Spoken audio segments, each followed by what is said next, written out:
Start recording. I'll get confirmation we're live on our Telegram Speakeasy Saloon. That's another thing that we've dealt with. Oh, by the way, I'm live with Howdie Mickoski. Not sure if I'm live. Okay. I saw recently as your channel grows that you were dealing with some like trolley type comments, and that's why we have the Speakeasy Saloon on Telegram, because it's invite only. Like, people have to apply to be in the chat. Like, that's how we dealt with that. Because, I mean, the world's so filled with trolls, you know? All right, welcome, Howdy. How are you, man? Similar to you. Been dealing with, 40 centimeters of snow and lots of shoveling. So, yeah, that's kind of been my week. That's awesome. Yeah, you're in Norway, right? Yeah. That's epic. So, I've been listening to your streams for a while now, and I really enjoy them. And you were talking a lot about the Cathars in southern France. And honestly, those were the ones I listened to the least intently because they were so heavy on details that I just zone out. You talk about some monastery on some hill, and I'm just, milking the cow, just kind of. And then one episode, you just drop a hammer that a lot of the New Testament may have happened in southern France. And then a lot of the dots started connecting because I know how deceit and lying works. And so basically you were saying that it's a much more feasible and plausible explanation to all these remains being in southern France isn't that people walked 1,500 miles or an 85-year-old woman went on a boat to desecrate a grave in Palestine and bring them back. Like, what if it happened in southern France? And man, I loved it. On an episode, I just started talking about that, and people were just very, very interested. And so I've been a fan of yours for a while, so I'm glad that we could do this stream. And, you're a former comedian, and you're from the Great White North like myself. Not from Canada, but I'm from, northern New York. And so I thought that it's about time we hung out and chatted. Yeah, it's great to have you. And it's great because normally when someone wants me to come on and do an interview or something, I'm always talking about the expositions, right? They're focusing on that. So it's nice to have talk about something else.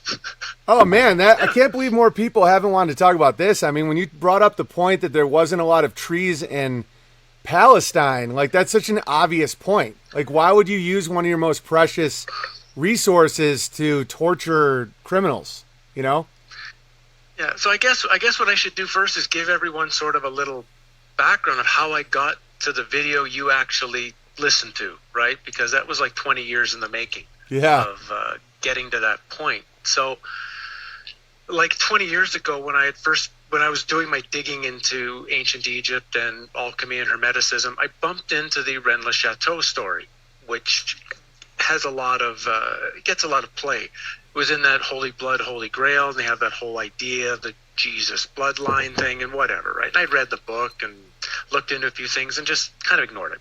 The story was interesting, but I kind of ignored it. But then I bumped into it again in about 2003 when I was given a book called Hermes Unveiled by Roy Norval. And he's sort of, again, taking this alchemic thing through the world, but using Rennes le Chateau as like an underscore to like a running thread through this teaching. And I was like, I got more interested. So little bits over time, I was researching more and more and more and more. And about 2007, 2008, I started getting this idea. Okay, why was the Catholic Church so upset with the Cathars and the Knights Templar that they needed to actually exterminate them from the planet in southern France? It can't just be because of the stories. There's no gold treasure. It's Jesus had a kid. It's whatever. I mean, it's something much bigger. And that's what it already was bumping into my head. What if the stories of the New Testament actually took place in France, and that that they just basically moved the story, you might say, to create a new mythology out of it, to kind of redirect truth, you might say. Over the course of writing the next few books that I did, this was kind of in the background. So I was doing I can't say I'm like a 20-year researcher of southern France. There's some really good people like that, but it's been off and on over 20 years. And when I finally got the channel up and running, I had like 600 pages of notes that I've kept over the years. And I thought it's time to share the story, going through in a slow pace, kind of building it up till the episode I guess you watched, where I kind of said, okay, this is my theory. I can't prove it, but there's enough circumstantial evidence to make you want to question it. So that's the background for everybody of what we're going to talk about. And now let's see where Owen wants to rock and roll with this. Yeah, I mean, that's just an epic bet. If you want to talk a little bit more about your background, because I think we have a lot in common. I've heard on some of your interviews you've done with other people, you talked about how you had a weird relationship with your dad, like there was some form of betrayal there. I had a similar thing happen. Yeah, it was interesting, man. Like, we have a lot in common, and then also the comedy background. And I just wanted to talk real quick about what made you pursue truth so much. And you also had an ex-girlfriend who was murdered, and I didn't think that happened in Canada. I'm like, murdered? It was rare, but I guess it was a lot of that stuff sorted together. So, I grew up with a psychopathic father. Me too, yeah. Who steals all my money when I'm in my last year of university and have almost impossible time completing it. University itself sucked the creativity out of me. I mean, in high school, I was a creative guy, and even though I got a degree in history, it pulled all this creativity out of me. Me too. So I was a history major too, yeah. Yeah, there you go. So I feel lost. I felt lost with that. Then I had my ex-girlfriend get murdered, and that was really that was like a dividing line right there. That was the first dividing line of the world can't be what you say it is, because she was doing everything you're supposed to do perfectly, and now she's dead. What happened with that? Did they catch the guy? Yeah. They caught him, and I guess he had 20 years. In Canada, you serve 20 years, I guess, and I guess he's out now. I don't know what the story is. I've come to peace with that whole situation, right? For a number of years, it was so painful I couldn't talk about it. I ran away to Australia. It kind of blew me away, because I was also dealing with this, how does the world work from that? But it was in Australia. That's where I started the comedy career. Came back, was in a huge depression because I was the comedy was not going well. I was like, at that time, I was like sinking into nothingness, really. And I was at the point I wanted to kill myself. And just at that moment, that's when the video for Ancient Egypt came on TV one night on a Nova documentary, and that's what I'm supposed to do. I'm supposed to study those pyramids, that information. I gotta get that secret. And it's like my life force just invigorated, and my whole life transformed. And so did my comedy career. I wound up doing all corporate comedy, though, which didn't take long to just grind me to a halt. So I couldn't. I did about 7 years of that. And that was how about when they're like, you got to make fun of this. I used to do that too. They'd be like, you got to make fun of the CEO. He's in on the joke. He'll love it. And you're like, just let me do my thing. It's like, no, you got to make fun of all these things. And you're like, okay, well, that's going to be socially extremely awkward if you really want me to do that, but I will. Some of these corporate events were so funny. So that's where that got started. And then in the course of 5 or 6 years, I finished the Egypt book, had a death experience that turned everything on its head when I realized the world isn't even as real as I thought it was. Neither am I. And then, holy crap, what do you do after that? And it's 15 years trying to sort all that out. So that's short background there. Yeah, and I like how you talk about how different areas have different resonances and energy, how you went to certain areas and you just, I feel that way about North Idaho. When I was touring, this area just felt like alive in a way that I hadn't seen in a while. And then I started thinking, like, what are mountains? Like, what are these copper veins? You get into these crazy things, but it just felt so alive. And you were talking about how in England, and I had a similar experience, that Stonehenge didn't feel that way to you. Yeah, and I felt the same way. It felt like a fraud. Yeah, I mean, and I had been lucky. So I had been before that. I'd been all through Mexico to all the sites, and like Teotihuacan and Palenque. And I mean, these places are jacked. Like, these places are. Yeah. You almost, they're places like your legs feel on fire. You feel like you're going to fly because you have so much energy. Same thing at some of the places in Egypt, at Dashur, Saqqara, Giza. So I was really looking forward to Stonehenge because it's on my top 10 list. I want to see this and experience it. And dead. Yeah, just dead. Nothing. And I thought it was me. I thought it must be me. The problem, I must be in the wrong place somehow mentally. But I went to Avebury the next day, and back again, I'm on fire. Just Avebury's burning through my body. That's awesome. Just so much energy.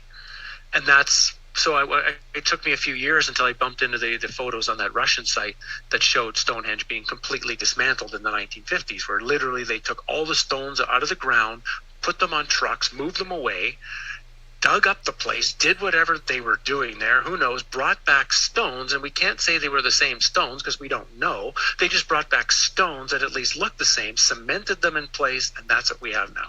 Oh yeah, and looking at those photos, I'm like, I know that set designer. You know, it feels like a movie set. Yeah. I felt that way about Warner Brothers. Like, I was on a sitcom for 3 years in Warner Brothers, and you go into, like, where they shot Back to the Future, and you have the bell tower. They still keep it there and everything. It's just all dead. I'm like, This is all dead. Nothing. You think you're going to look where Doc Brown went 88 miles an hour and everything, and you're like, that's like cardboard. And I used to host the Art Director Guild Awards, and I had a lot of respect for those guys because they were a lot more like truther types, which is interesting. That was like the brackish water where I was introducing people like Leonardo DiCaprio because they were all giving the honor to the set designers, but they were more like us because they were more in reality where, you know, they're like men. They were like, oh, you have to build this, you need a 4x8 or something, you know, and so. And I wrote a song making fun of all those about like they built, like I was mocking the actors to their face, where I was like, they built your world so you can have your little scene, you know. And it got to the point where even Bryan Cranston was making fun of me because my wife was pregnant at the time, and he called me an asshole, but it was all in good fun because I was like, you guys get to do your fun method act or your fun acting playing because these men create a world for you, like. You know, that guy made the dinosaur in Jurassic Park. You know, I'm like, that's the reason it was scary. And so I know all about sets, and I know how they feel, and I know how that deceptive feeling works, and I know how, like, authentic resonances feel. And so that's why I really related to you on that. And then when you talked about, like, certain types of stone, I've listened to all your videos, man. So certain types of stone on the floor of certain temples in and what was it, like mica or something, where it's like it wasn't even organically from there, and it really. Yeah, there's two parts of it. So if you're when we're talking about the Egypt ones, like if you're taking like they would usually use a lot of alabaster.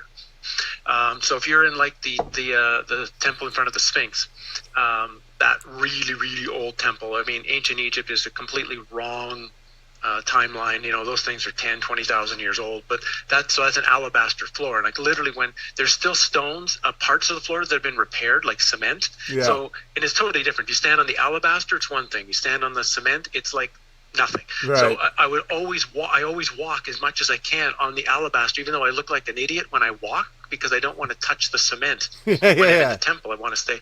The other thing you're thinking of, that's the temples in Teotihuacan in Mexico. They put sheets of mica, big, giant, massive sheets of mica under the floor.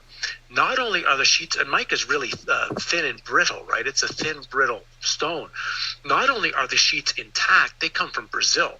Yeah, crazy. So they went specifically to Brazil to transport mica all the way to the north of Mexico City and then put it under the floor. So they can't. No one can say it's decorative. It's to make it look nice. You know, and mica has like almost like a high nuclear resonance, like it vibrates at an extremely high level.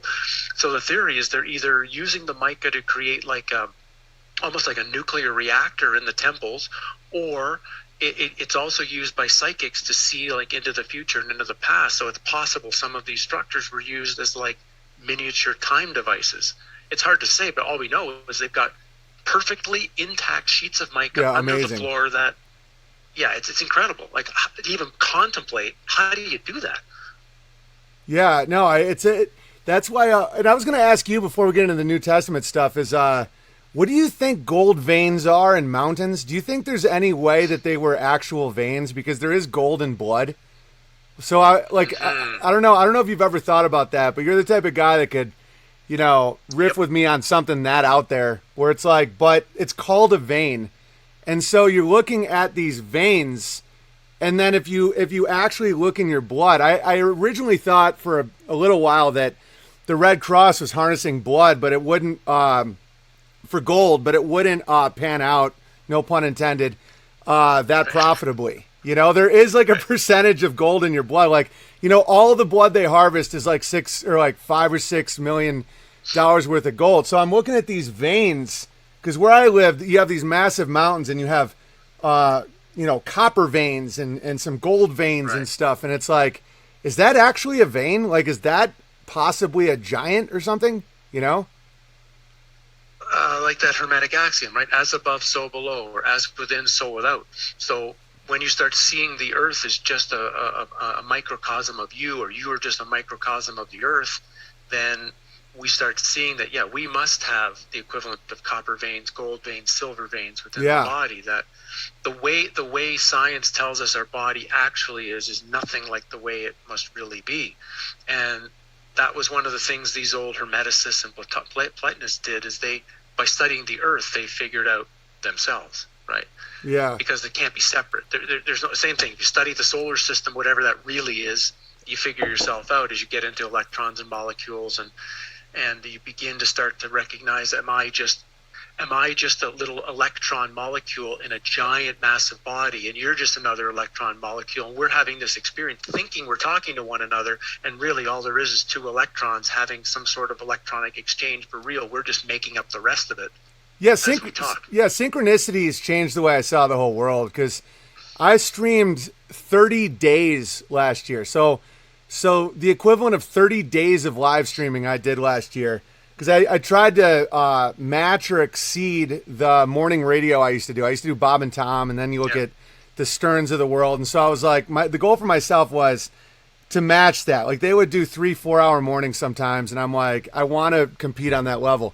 But one thing that's happened is, especially with such a really tight-knit, awesome listener base, is the synchronicities are getting to a degree that can't really be explained by anything except for, the dream type stuff that you've talked about, where I will be literally talking about something, like a specific topic. I will open a piece of mail and it will be about the exact topic, and it happens all the time, and it's pretty trippy. But then, you get into the whole nature of time itself and how we are connected on levels that aren't physical, and I don't know, it's just really interesting and fascinating, I think. Yeah, I went through that period about 1999, about 2004.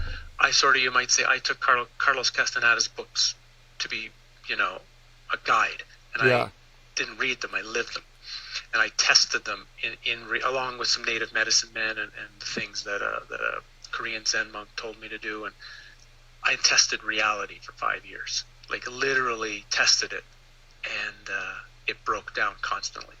It was never static, solid.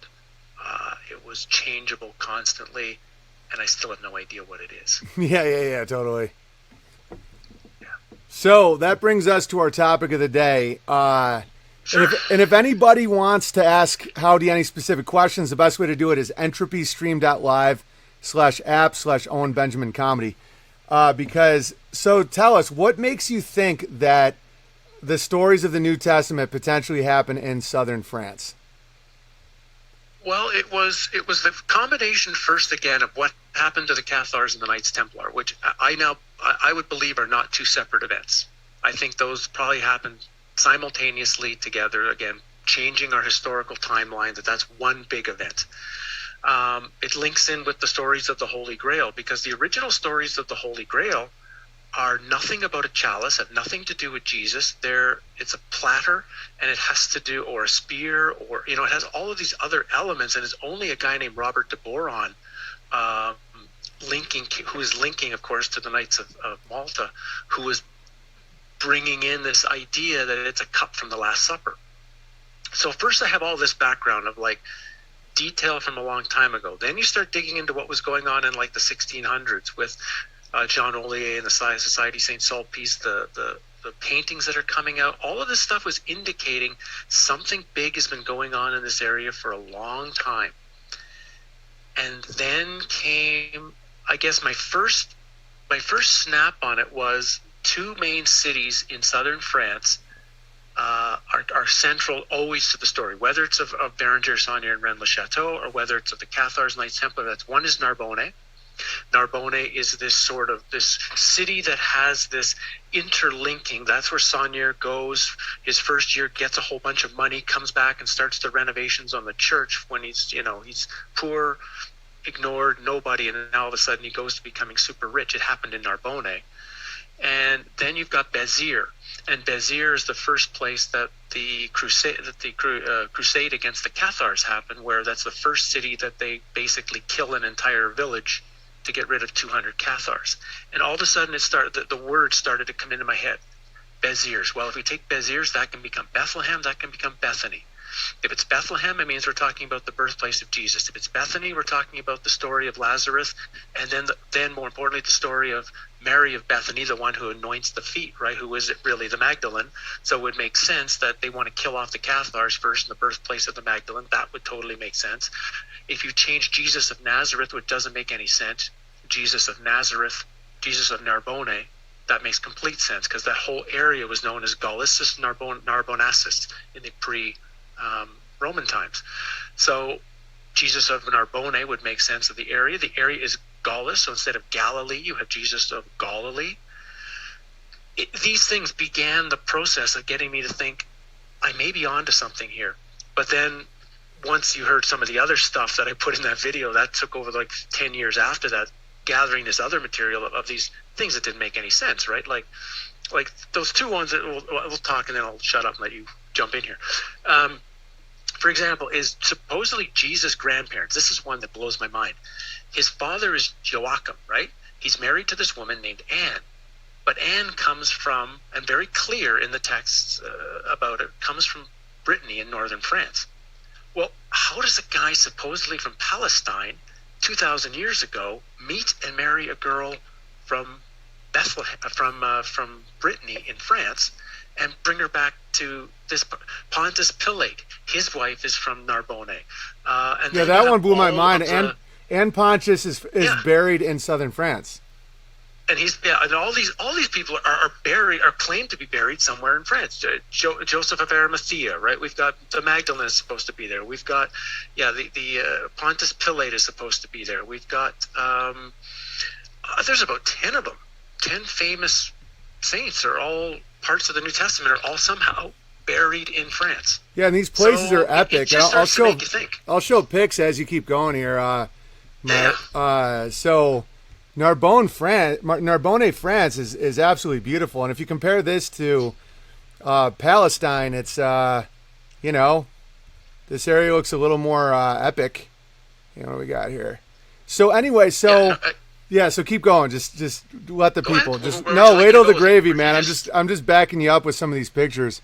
So this could have been, if you guys see this picture, this is just insane. Look at that architecture. It's just so much more beautiful than, and just the distances how could someone in Palestine meet someone in northern France? They didn't have, Tinder, guys. I mean, it's like... Right. And why do the stories, the supposed, like, first we have Mary Magdalene and 2 of her servants. She needs to escape Palestine after the death of Jesus and winds up landing in southern France. Yeah. Well, the Mediterranean is pretty big. If you're needing to escape, there's lots of places you can go. There's lots of Greek islands you're passing. You're passing Sicily. You're passing the northern coast. And then Joseph of Arimathea. Same thing. There he shows up, and then somebody else. It's kind of like, how is it possible that if you're escaping this area, you keep going to the same place? That's not a coincidence. It's like the real story is so obvious that they had to keep some of the truth in it somehow, because it has like Mount Tabor, where I guess now I'm not a biblical scholar, right? But I think that's where Jesus has the Pentecost. That's where he has the Transfiguration, I think. Yeah, I think it's called the Transfiguration, right? It's supposed to be a Mount Tabor. But the famous mountain in near Rennes-le-Château, Cardew, has always been known by the locals as Mount Tabor.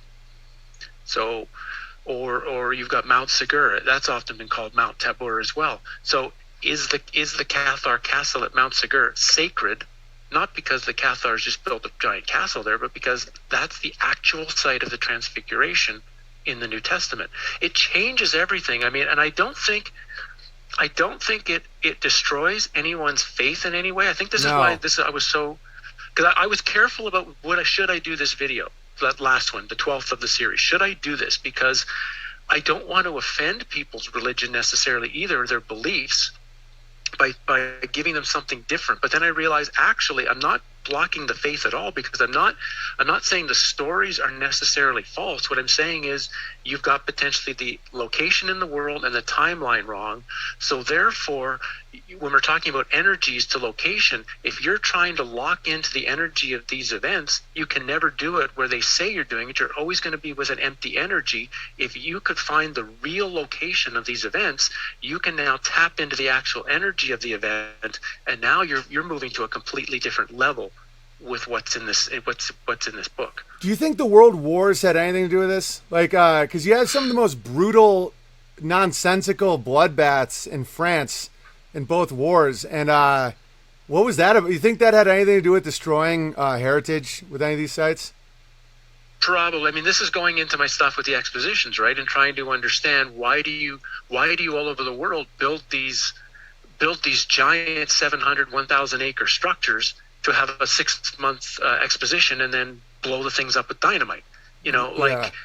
Something is wrong with the stories of these beautiful, magnificent Greco-Roman looking buildings. And given the stories we've got with France, northeastern France, which was on that borderline where the German-French wars pretty much took place, that's the area, that's Grail country, right? So that's where all the Grail stories come from. That's where the Knights Templar all have their origin. That's where the Cistercian monks all have their origin. So it's like this giant area of sort of our, what you might call mystical heritage, is the scene of all of these wars. I don't doubt that, again, like everything, whatever we're told about history is probably wrong. Yeah, and another interesting thing you said was the Mount of the Martyr in Paris. It's like that's where the Jesuit order was founded. And the coincidences get to a point where you're like, so who is the martyr, and why would the Order of Jesus be founded 1,500 miles away from where he lived, Yeah, so much of this stuff. I mean, now the idea that Paris might be Jerusalem, that comes from a bunch of French or Russian researchers, and their ideas are a little different than mine. The foundation was similar. That's why I shared some of their stuff. But I never thought of that possibility. Well, what if Paris really is the biblical Jerusalem? Well, that explains a lot, doesn't it? You don't have to go too far for the Knights Templar don't have to go far to go digging in the Holy Sepulchre Church if they just got to go from Champagne in France to Paris. It's a completely different story. It changes the story of the Crusades. Well, what are the Crusades? Did the Crusades really happen with all of these Christians going into the Middle East, or could the Crusades have been in Spain or been somewhere else where Spain was a Muslim country, right? That makes is that more really sense. what the Crusades were? So it's really, really interesting as you begin to just dial back some of this stuff and start to wonder, well, what are we dealing with? Because again, when you flip back to the Rennes-le-Château story, which I think when I got it right away, I knew I got as big a mystery as who built the pyramids. I knew it's important. Whatever this priest found or did or whatever in this little village in southern France, I knew was huge. I could just feel it, right? But I didn't know what. And then once you start digging into the story and you realize, it's not just him. It's every priest in the late 1800s in every one of the villages of that area of southern France has a bizarre, weird story. And I know you didn't hear all the videos, but there was the one priest in Tacoma who had this thing called La Carole estate, and he built these gigantic stations of the cross on the hillside. In the 1950s, just as the story of Rennes-le-Château was starting to be put in the French newspapers, they brought a bunch of dynamite up the hillside and blew them all up. That's classic. Stories like that just blow your mind. Like something huge is going on here that they're trying to hide. Yeah, definitely. No, every time they dynamite gets introduced, I usually assume that there's something going on. It's so what do you think the catacombs are? What do you think all the bones are under Paris? Because I couldn't figure out if that was even authentic because it appeared like they only show the public 2 or 3% of it and swear it's much bigger. But now with this potential revelation that a lot more of the Bible happened in France potentially, like what is that? Like, what do you think the catacombs are? Who knows? I mean, I know one of the things we're definitely dealing with that my book Exposing the Expositions talked about is the last reset. You know, we're in one now. It's going on. Yeah, and definitely. That's why I now think the book I wrote before, because I wrote that in 2019 before any of this insanity started. And I was using the word reset in the book before it ever popped into the vernacular from our super friends at the International Monetary Fund. Yeah. And I think we at least have one happening in the 1800s, maybe the 1700s in Europe. It's possible that the catacombs are really the leftovers of the last reset.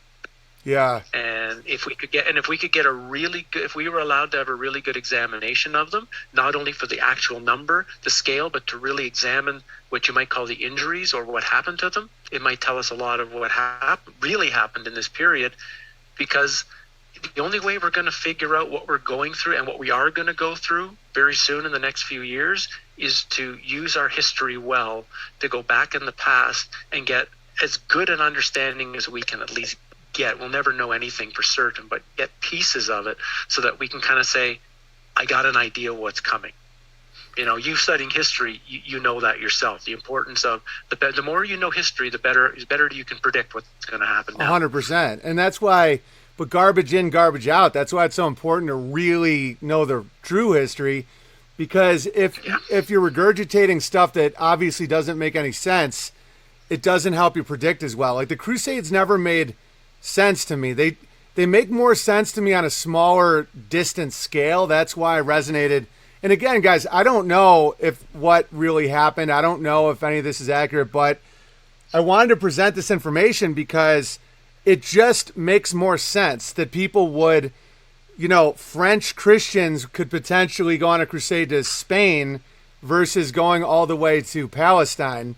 I mean, that's really far for that era. Like a lifetime. I mean, it's just crazy. I mean, if you look at just going over the Alps, when you look at Hannibal going over the Alps, that's like this epic experience, and no one knows how he could do it.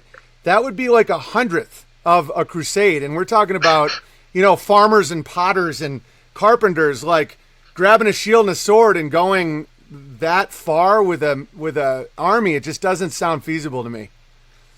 And think of the logistics. Think of trying to feed this. Think trying to, look after everything you've got to look after with this number of people. Yeah. It's staggering.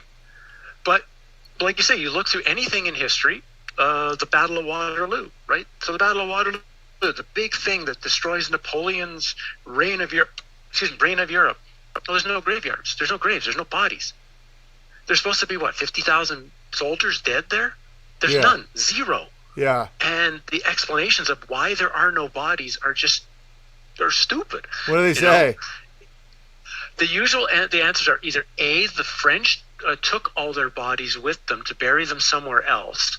So they carted off 25,000, and the British, the same thing. Or, they put them in mass graves. They just haven't been found yet. Now, I guarantee you, not every piece of metal would be coming off all of those soldiers' uniforms. The area of Waterloo is scoured for the last 50 years by people with metal detectors looking for a bullet fragment. You're telling me they're not going to bump into a grave of 10,000 guys with all of their military equipment and stuff in there? I'm more leaning to believe that there's none. They don't have them. Denmark Bear just said the French ate them, but that's a Danish man. Yeah. Sometimes I think history is a lot less bloody and violent than we're told. And other times I think that there's horrors that we're not aware of. And I think a lot of the wars aren't what they say they were. I think that there's a massive exaggeration to a lot of this stuff, especially when you see the numerology where you have, of course, the 6 million that should never be discussed. But then also in World War II, they claim 66 million died in Europe, and then 6 million Jews, and then it's like, that's an awful lot of sixes there, guys. And you can't really present that as evidence, but you're like, as I was a World War II history major, and by the end, I was like, does anyone have any evidence for any of this? And people then have all these triggers set in place where they're like, oh, that's hate, that's this, that's that. I'm like, I don't know, man. Because the weirdest thing that happens when you're usually confronting a lie, or at least a misrepresentation, is people don't want to hear good news. I'm like, maybe less of us died. And they're like, how dare you? And I'm like, why are you holding on to bones? Like, wouldn't that be a great thing? And so then I'm like, oh, so a lot of horror, I think, was used before the internet as a way to control and hypnotize people, where you would give someone this massive amount of death so that they would just shut down and then be programmable, Well, of course, the most dangerous thing, this guy, I can't remember who it was, but he wrote in one of his books, half-truths are more dangerous than lies. Yeah, because definitely. A complete lie can be seen through, kind of, but a half-truth has truth in it. So it's easy to, you hook on to the pieces that obviously seem true, and you're more easily able to block off the stuff that's not so much. So you can get more hooked. So as long as you're given something that's true and something that's a lie, that's more likely to have continuation than full on lie. Yeah, and I think that's our history. I think our history is not completely bullshit, but it's also so misrepresented and so so wrong that you don't know really where to dig it apart to find anything that is actually true. Yeah, I think you have numbers are a big one, and then phonetic Kabbalism, like what you're talking about with just changing the sound of a word, and then you can change the entire location of it, and numbers. Like I cracked this code a while ago about how evolution, this nonsensical Darwinian evolution, is hiding in plain sight, where you have the Big Bang, you have this is the claim is. The Big Bang, primordial ooze, lightning strike, single cell, multi-cell, sea life, a monkey, and then a human. And I was like, that is true. It's just on a 9-month scale. You have the Big Bang when your parents literally banged. Then you have primordial ooze, lightning strike, single cell, multi-cell. You look like a tadpole, you look like a monkey, and then now you're here. It's like the entire story of evolution is hiding in plain sight because... it's just the scale is so different. So they say it's 14 billion years when it's actually 9 months. And then, so we feel like it's true. It's like, oh yeah, there's this primordial ooze, and then there's this lightning strike, and then there's a single cell, multi-cell, we come out of the sea. And I'm like, yeah, the words Big Bang, because my dad was a rhetoric professor, so I've been looking at the sound of spells for a very long time, like the Twilight language. And Big Bang just sounds so sexual to me. It always has, that I'm like, is that about fucking? And so that's where I think that spell came from. Yeah, I don't doubt that. I mean, that's now that new telescope, right? They've got this new telescope supposedly going in space that just left, right? That's supposed to see back in time 13 billion years. They're going to see back in time to almost. They say just can't see back the last 100 million to see the original foundation. What? You can see back 13 billion, but you're just missing out on the last little tiny sliver? What are you talking about? Right. And just to be clear, the reason Howdie said half-truths are worse than lies is because lies you can see clearer. He's not saying that deception is better than half-truths. He's saying that if you were to completely lie and say, Jesus never existed, or just something that doesn't resonate, you would go, oh, that's not true, like an elephant is purple or something. But when you hide it in a truth, it's almost like the Trojan horse, the poison pill, the sugar with the poison, where you actually ingest that. Whereas if something is just completely wrong, it doesn't resonate. And so I just wanted to clear that up just so people understand that.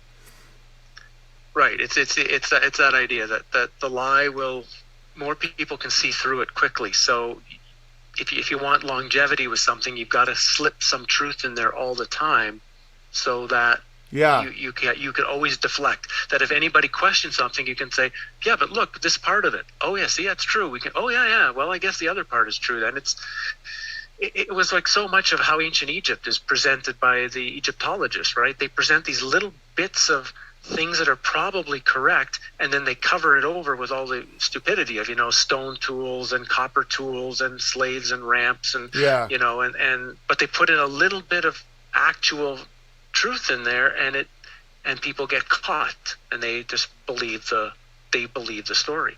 Yeah, and same with because I've done a pretty, not as much as you, but I've looked at the World's Fair stuff and the criticisms of it. I like to really go down the critical. I'm listening to you and John Levi and all these people, and I'm like, so what is the other side saying? Or what? Not that there's just a binary, but they say wood and plaster, and that can satiate certain people. But as a builder myself, I'm like, have you ever worked with like 100 million feet of wood?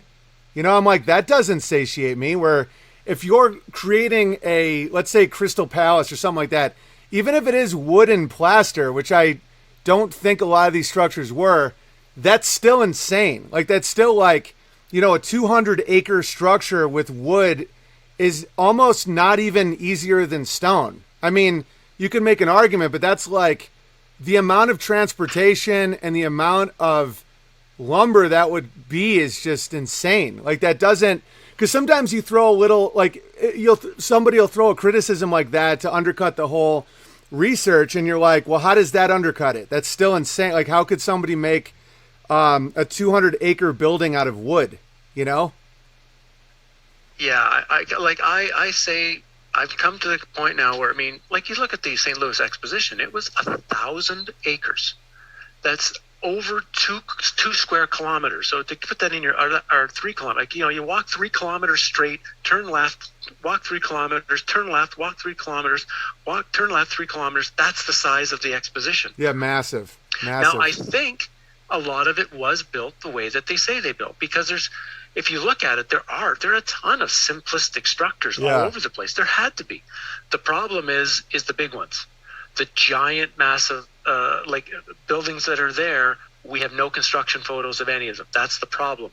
The construction photos you have are the completed building, a bunch of scaffolding on the walls, and it's always clearly painted. It's just been painted, and maybe they're working on the roof or they're doing nothing. And what my building contractor was mostly concerned about, that I had looked at the photographs, was in front of the building was nothing. He said, if you're on a work site, where's the piles of wood that you need to have access to so you can quickly get to? Where's the piles of tools and machines? Where's the coffee cups? Where's the sandwich wrappers? Where's the bathrooms? So these guys are going to go, because you need 30, 40,000 workers. Where are he looked at the site and just said, this is an empty site. So that's the issue I've got. I don't think like the whole exposition was just there magically all of a sudden. A lot of it, I think, was in fact built, and probably was built cheaply, like the movie sets you were on.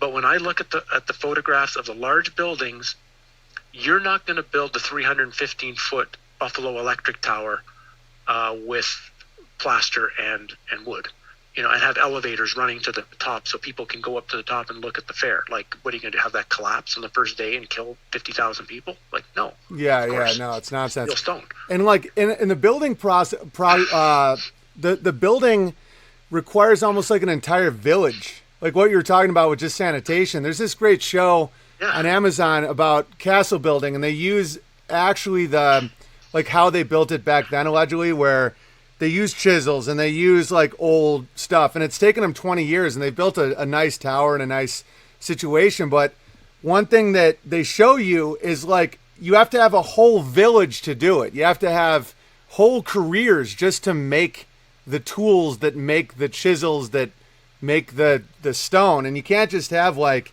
10 guys with a scaffold. That doesn't work like that. Like, we're building a house right now on our property, and man, it's long and tedious and requires a lot of people, and there's dumpsters and porta potties and all that stuff. And that's just a 1,800 square foot wooden house. And so that's why there's something going on with all this. I'm going to ask you, so if you were talking to someone brand new about the potential biblical implications of southern France, what would be the top 5 most, the top 5 best points to convince someone, or just the most interesting things about it?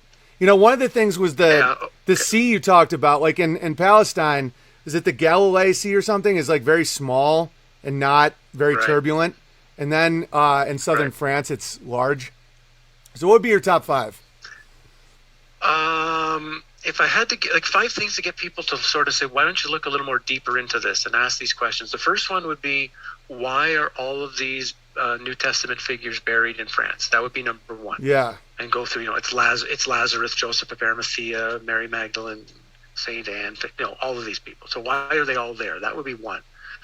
2 would be, what really happened to the Cathars and the Knights Templar? And in fact, who were they? Who are the Cathars and who are the Knights Templar? Because we have almost nothing from the Cathars themselves, right? The only information we have are from the Catholic Church telling us why they killed them.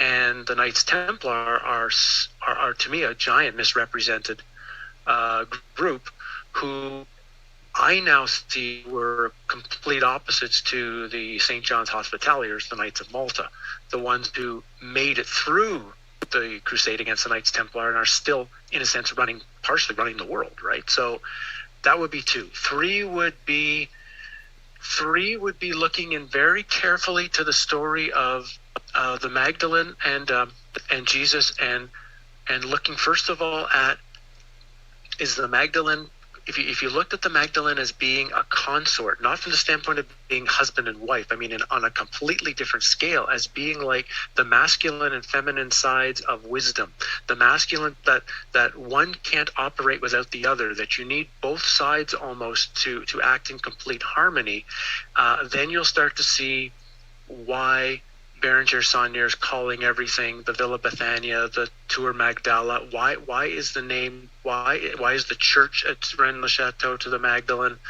You might start seeing that the study of the Magdalene will also help you understand everything about southern France and then the Cathars. So that would be 3.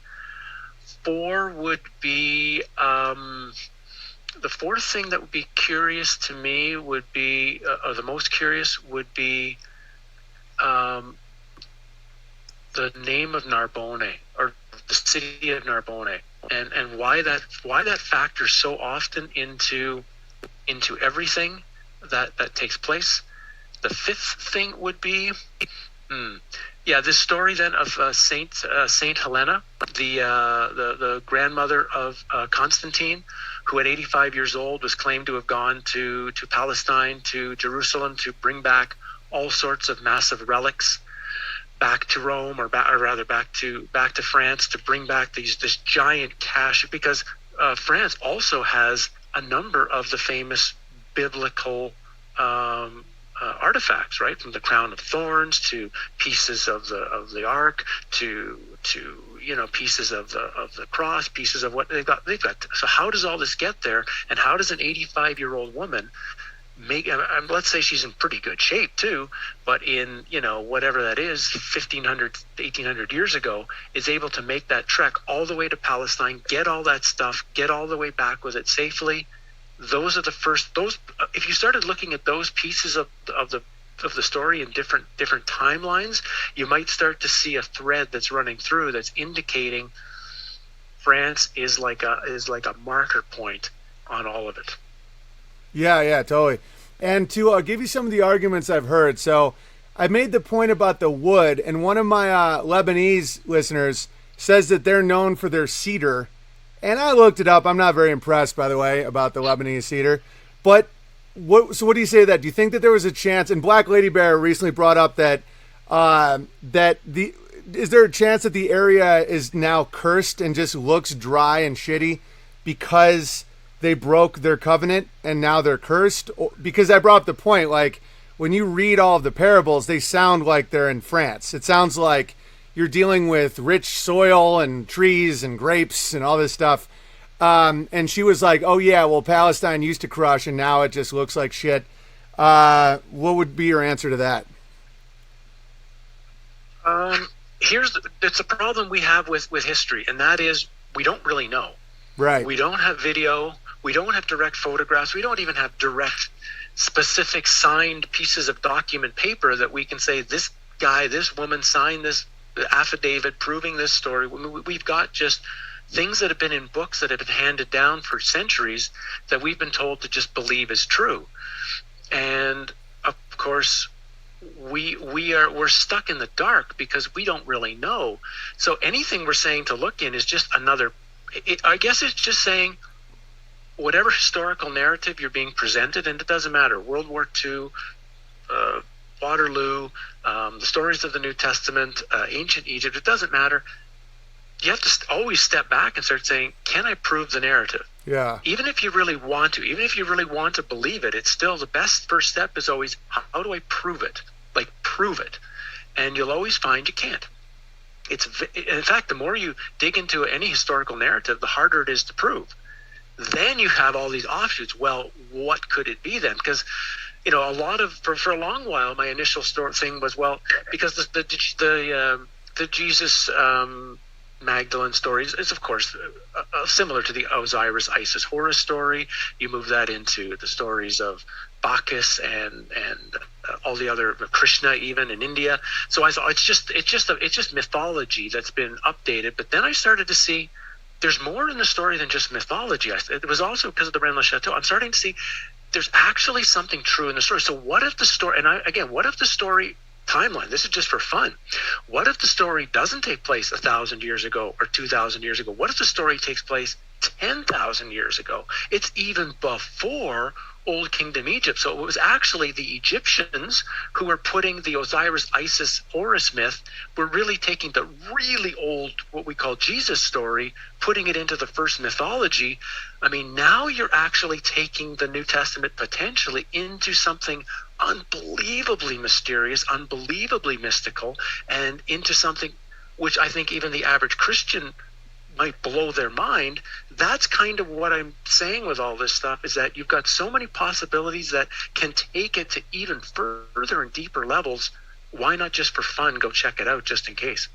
Yeah, totally. I call it idea sonar, where you just keep going with hyperboles in any direction you can and see what sticks. And I suggest people not be afraid of that, because it helps you actually come back to your core, because the simple is usually the most true. When it comes to historical documents, it gets pretty, what Howdie was talking about, it gets pretty murky. But when you understand the nature of something, that's why I really like Crow 777 when he talks about there's no lie in nature. Like, what is the nature of the controlling, managerial, evil type Pharisee? And that is rebranding.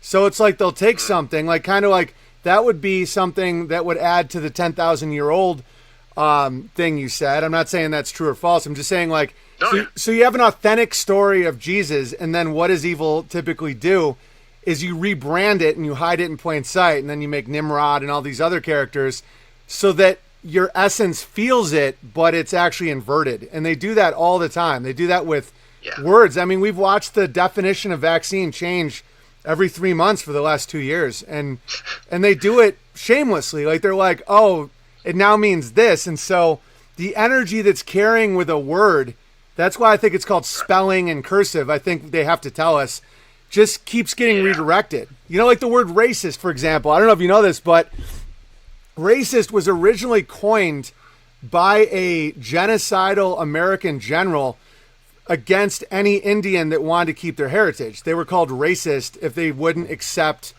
white, whatever white is, because white isn't anything. White is an illusion, where it's like, I picture white almost being like blank, like the blankness of the beast, where it's like, if you think being Cherokee, if you have your own traditions and your own food and your own clothing, you're racist. And that's where it started. And then Trotsky used it when talking about the Eastern Bloc, where it's like, oh, if you consider yourself Estonian and Lithuanian or whatever and not communist, you're a racist. And now to watch it just keep swirling this ridiculous word that is used to shut down any sense of self-determination that isn't in hate, that's like, oh, you know, we like sauerkraut and accordions. It's like, how dare you? It's fascinating when you trace it all the way back. And I feel like they do that with germ theory. Do you think there's any correlation between the word German and germ? Because I feel like that spell was happening right as they were ramping up World War I. And Germans are called Deutsch. It doesn't even make sense why they're called Germans. Do you see anything there? Actually, I just wrote that down already. I'll just get to something else I wrote before that while you were talking. That was this idea, like you were talking about, how easy it is to change the idea of something, or you're hiding, or you're pushing people away from further exploration of it. And that's up here in Norway, Sweden, where I live. We have a lot of stone circles up here. Like I've found hundreds of them up here.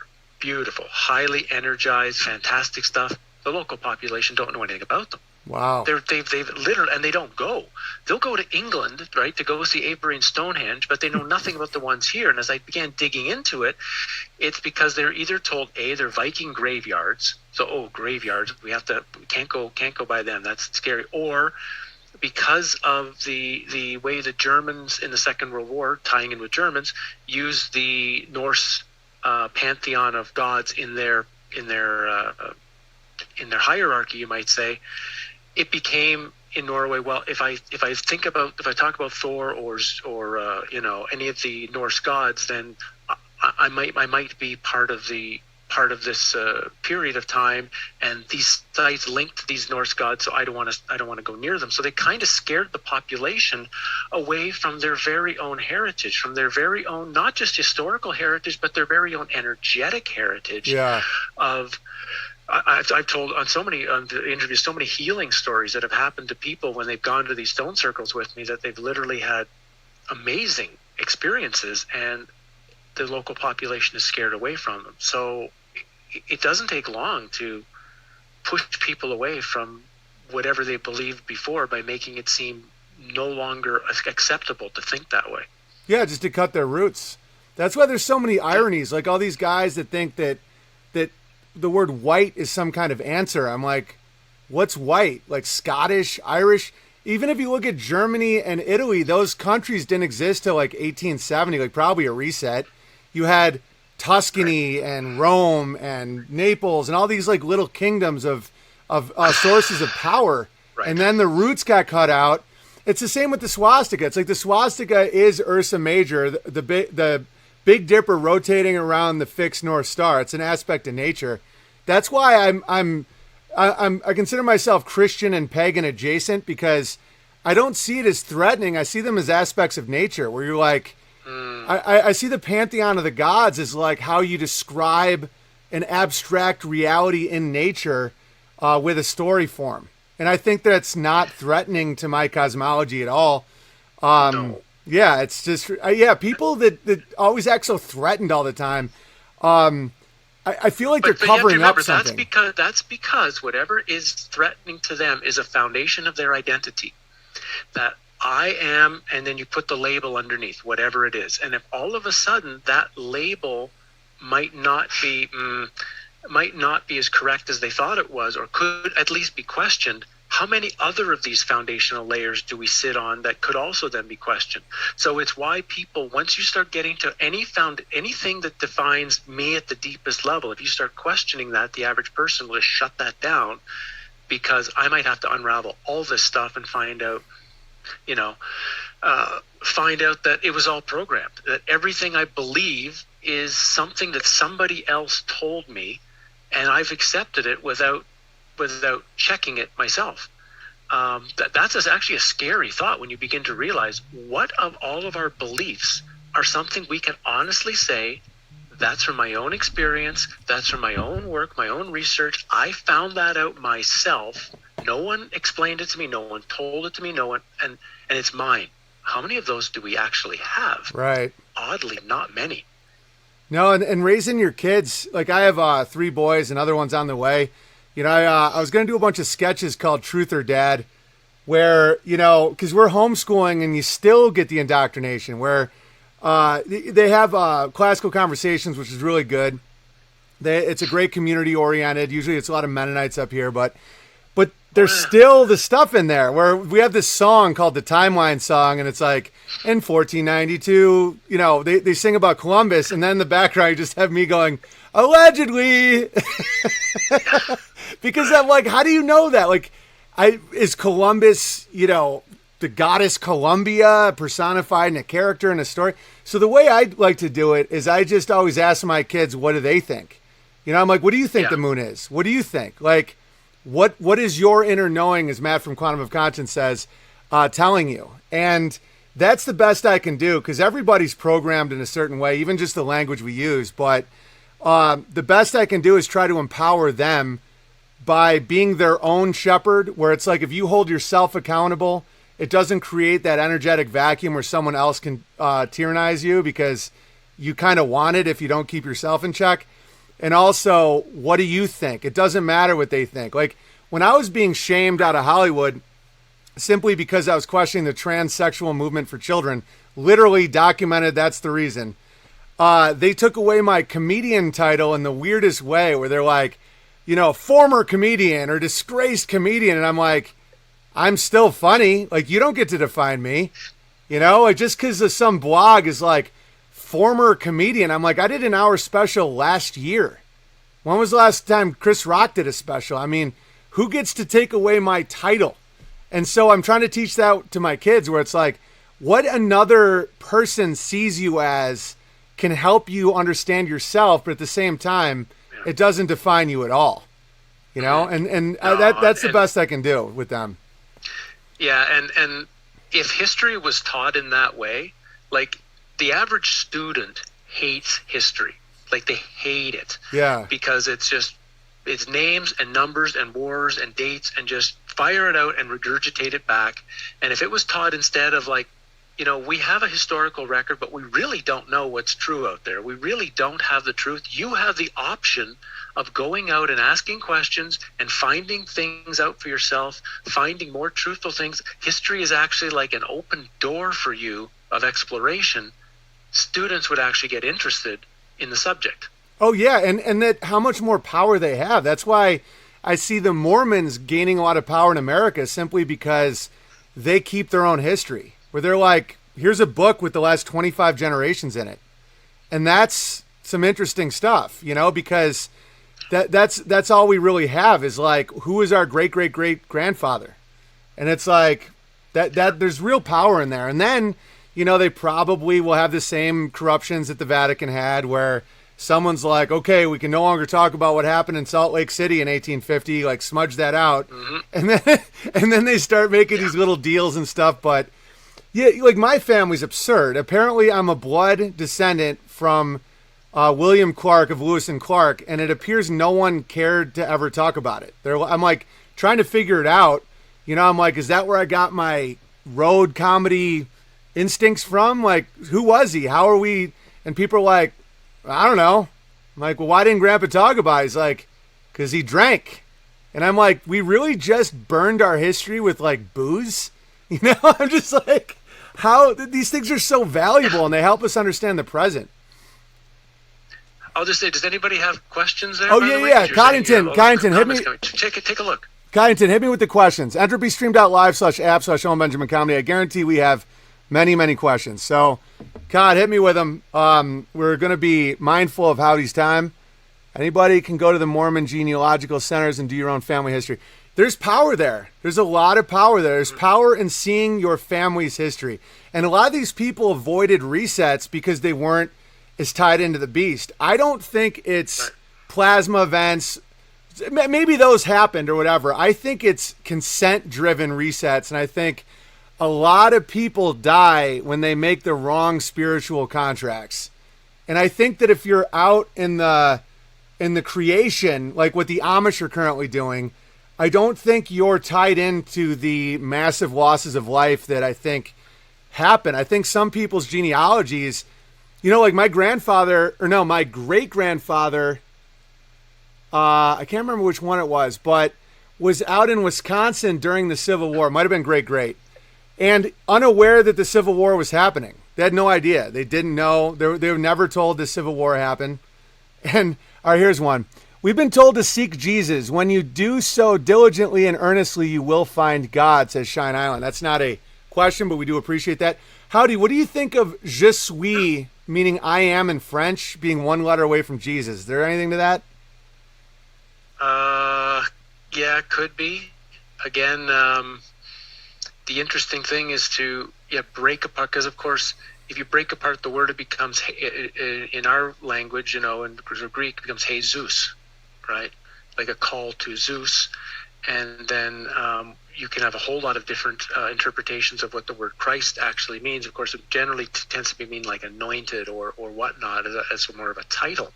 And again, it doesn't matter what the story, either way, whichever way you want to take the story, it has power. If you want to take the story as it's presented, that's fine. I mean, that'll have power for you if you tap into it that way. If you want to take it the other way, that he was just a guy like you and me, and he got really serious with his life and wanted to know the truth about everything, and this is a story of, and he did, he actually did reach the truth of everything, then either way, you have a story that you can take with you, because that, to me, it's like, it doesn't matter whether it's the New Testament or the Bhagavad Gita or any of these religious texts. Once you start seeing it's your personal story, you are the main character, right? You are Arjuna laying on the ground, hoping for Krishna to come and help you.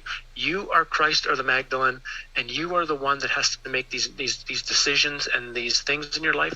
The book takes on a totally different purpose. Yeah, it becomes living, totally the living Bible. Yeah.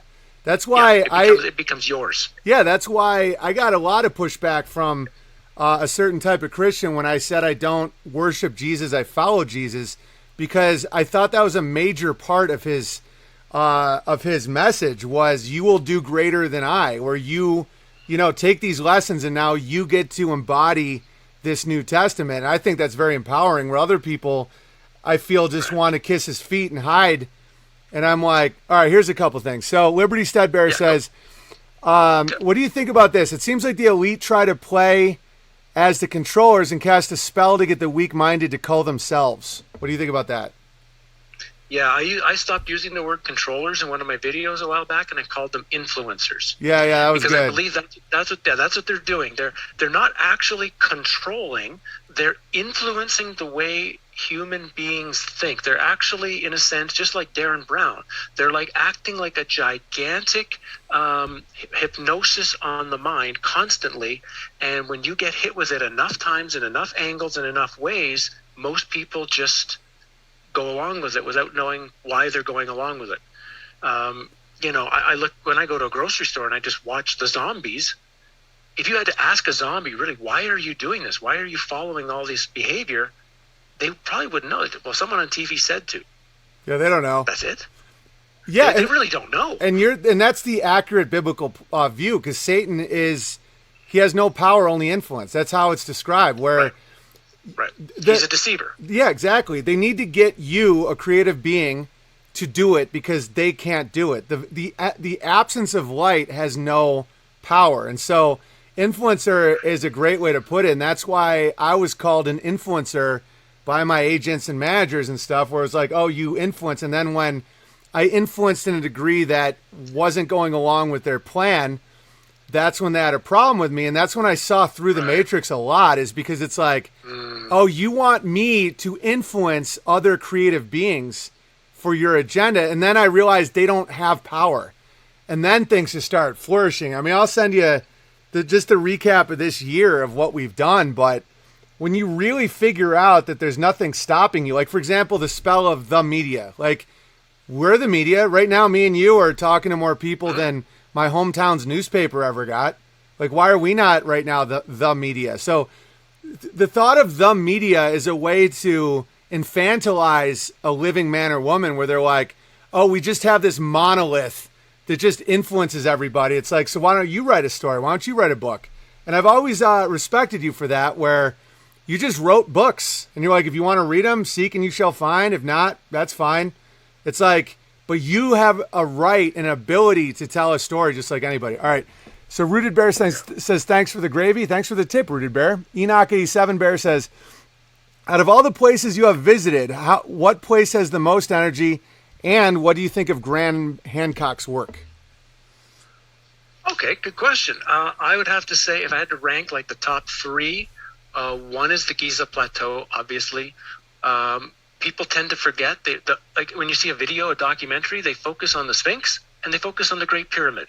And you forget there's another one right beside it that's almost the exact same size. And then right beside that is a pyramid that on its own would be pretty damn, like the Pyramid of Mentare is spectacular. It's wild. And then I've had some of my most amazing experiences under the ground at Giza, in certain tunnels, in certain underground temples. So Giza's one for sure. The second one is Teotihuacan in Mexico. Teotihuacan was like I actually had like visions of like the past there. It was so strong. And the site is huge, and very little of it has been actually carved out. It was there I got the realization that they put the wisdom in the stones. If you can, guys, go take a look at some images of Teotihuacan, particularly in what's known as the Moon Pyramid Group, and you'll see on top of their square pyramids, they have these rectangular blocks with stones just placed in them upright, and I realized that's their library.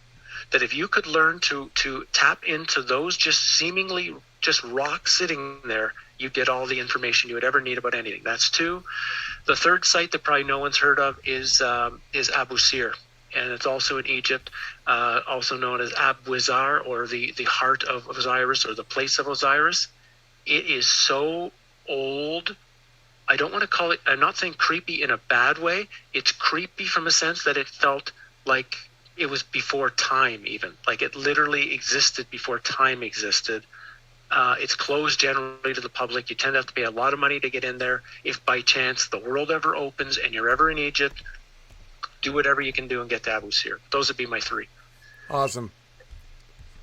All right. So, someone just pointed out that influencer is the same word as influenza. Again, and Yep. and that's kind of the root of what that was, is to be under the influence of a demon, basically. Right. The word influencer actually comes from like an old word in the 1500s, meaning to be influenced by the stars. That the stars in the sky, through astrological means, are creating things on the earth and your body. So it was to learn what the influence of the heavens is having on you. So, given that the word influenza showed up, it indicates to me that it must be some sort of heavenly, star-like thing, or something that relates to a clock, something that relates to a time frame, that it's not what they say it is. It has to be more related to the original word, which has to do with astronomy and astrology. Interesting. All right, I got a couple more. What do you think Stonehenge is used for, is one question. And then the next one is, could they be harvesting energy around the world, and what is it being used for? What is the end goal? Stonehenge, yeah. So first of all, Stonehenge itself, I don't know, like you went there, right? So you've been there. Yeah. Do you notice that when you come out of the car park, you go underneath this sort of like, you go under the road and you go in this like little tunnel. In the tunnel are these steel doors. And I was pretty sure those are entrances to the things that are under Stonehenge. I don't doubt that there's a complex, almost like a massive temple complex under it. So the first thing you've got to, I'm sure you realize, is that there are ceremonies and things still going on in this in underground Stonehenge. Then you've got the bizarre thing. So when you do come out, and the road, and because it's roped off during the day. You can't get to the stones now during the day, but they angle you in such a way that everybody walks around it counterclockwise. And as soon as I was there with a friend, we started walking, and I've known from all the native Indian medicine men I spent my time with that before you start working with a medicine wheel, you must first walk around it clockwise once. You must follow the sun one time around the wheel, in a sense, to turn the wheel on, to get the medicine wheel up and running. And I realized by having all the people walk counterclockwise, they're turning Stonehenge off. So even whatever power might be left on the site, 100,000 people walking counterclockwise. So I walked the other way. And when I finished my walk, I literally had to bounce through people because, the crowd is just moving towards me. When I finished it, I heard this loud voice in my ear. Thank you. Whoa. Whoa.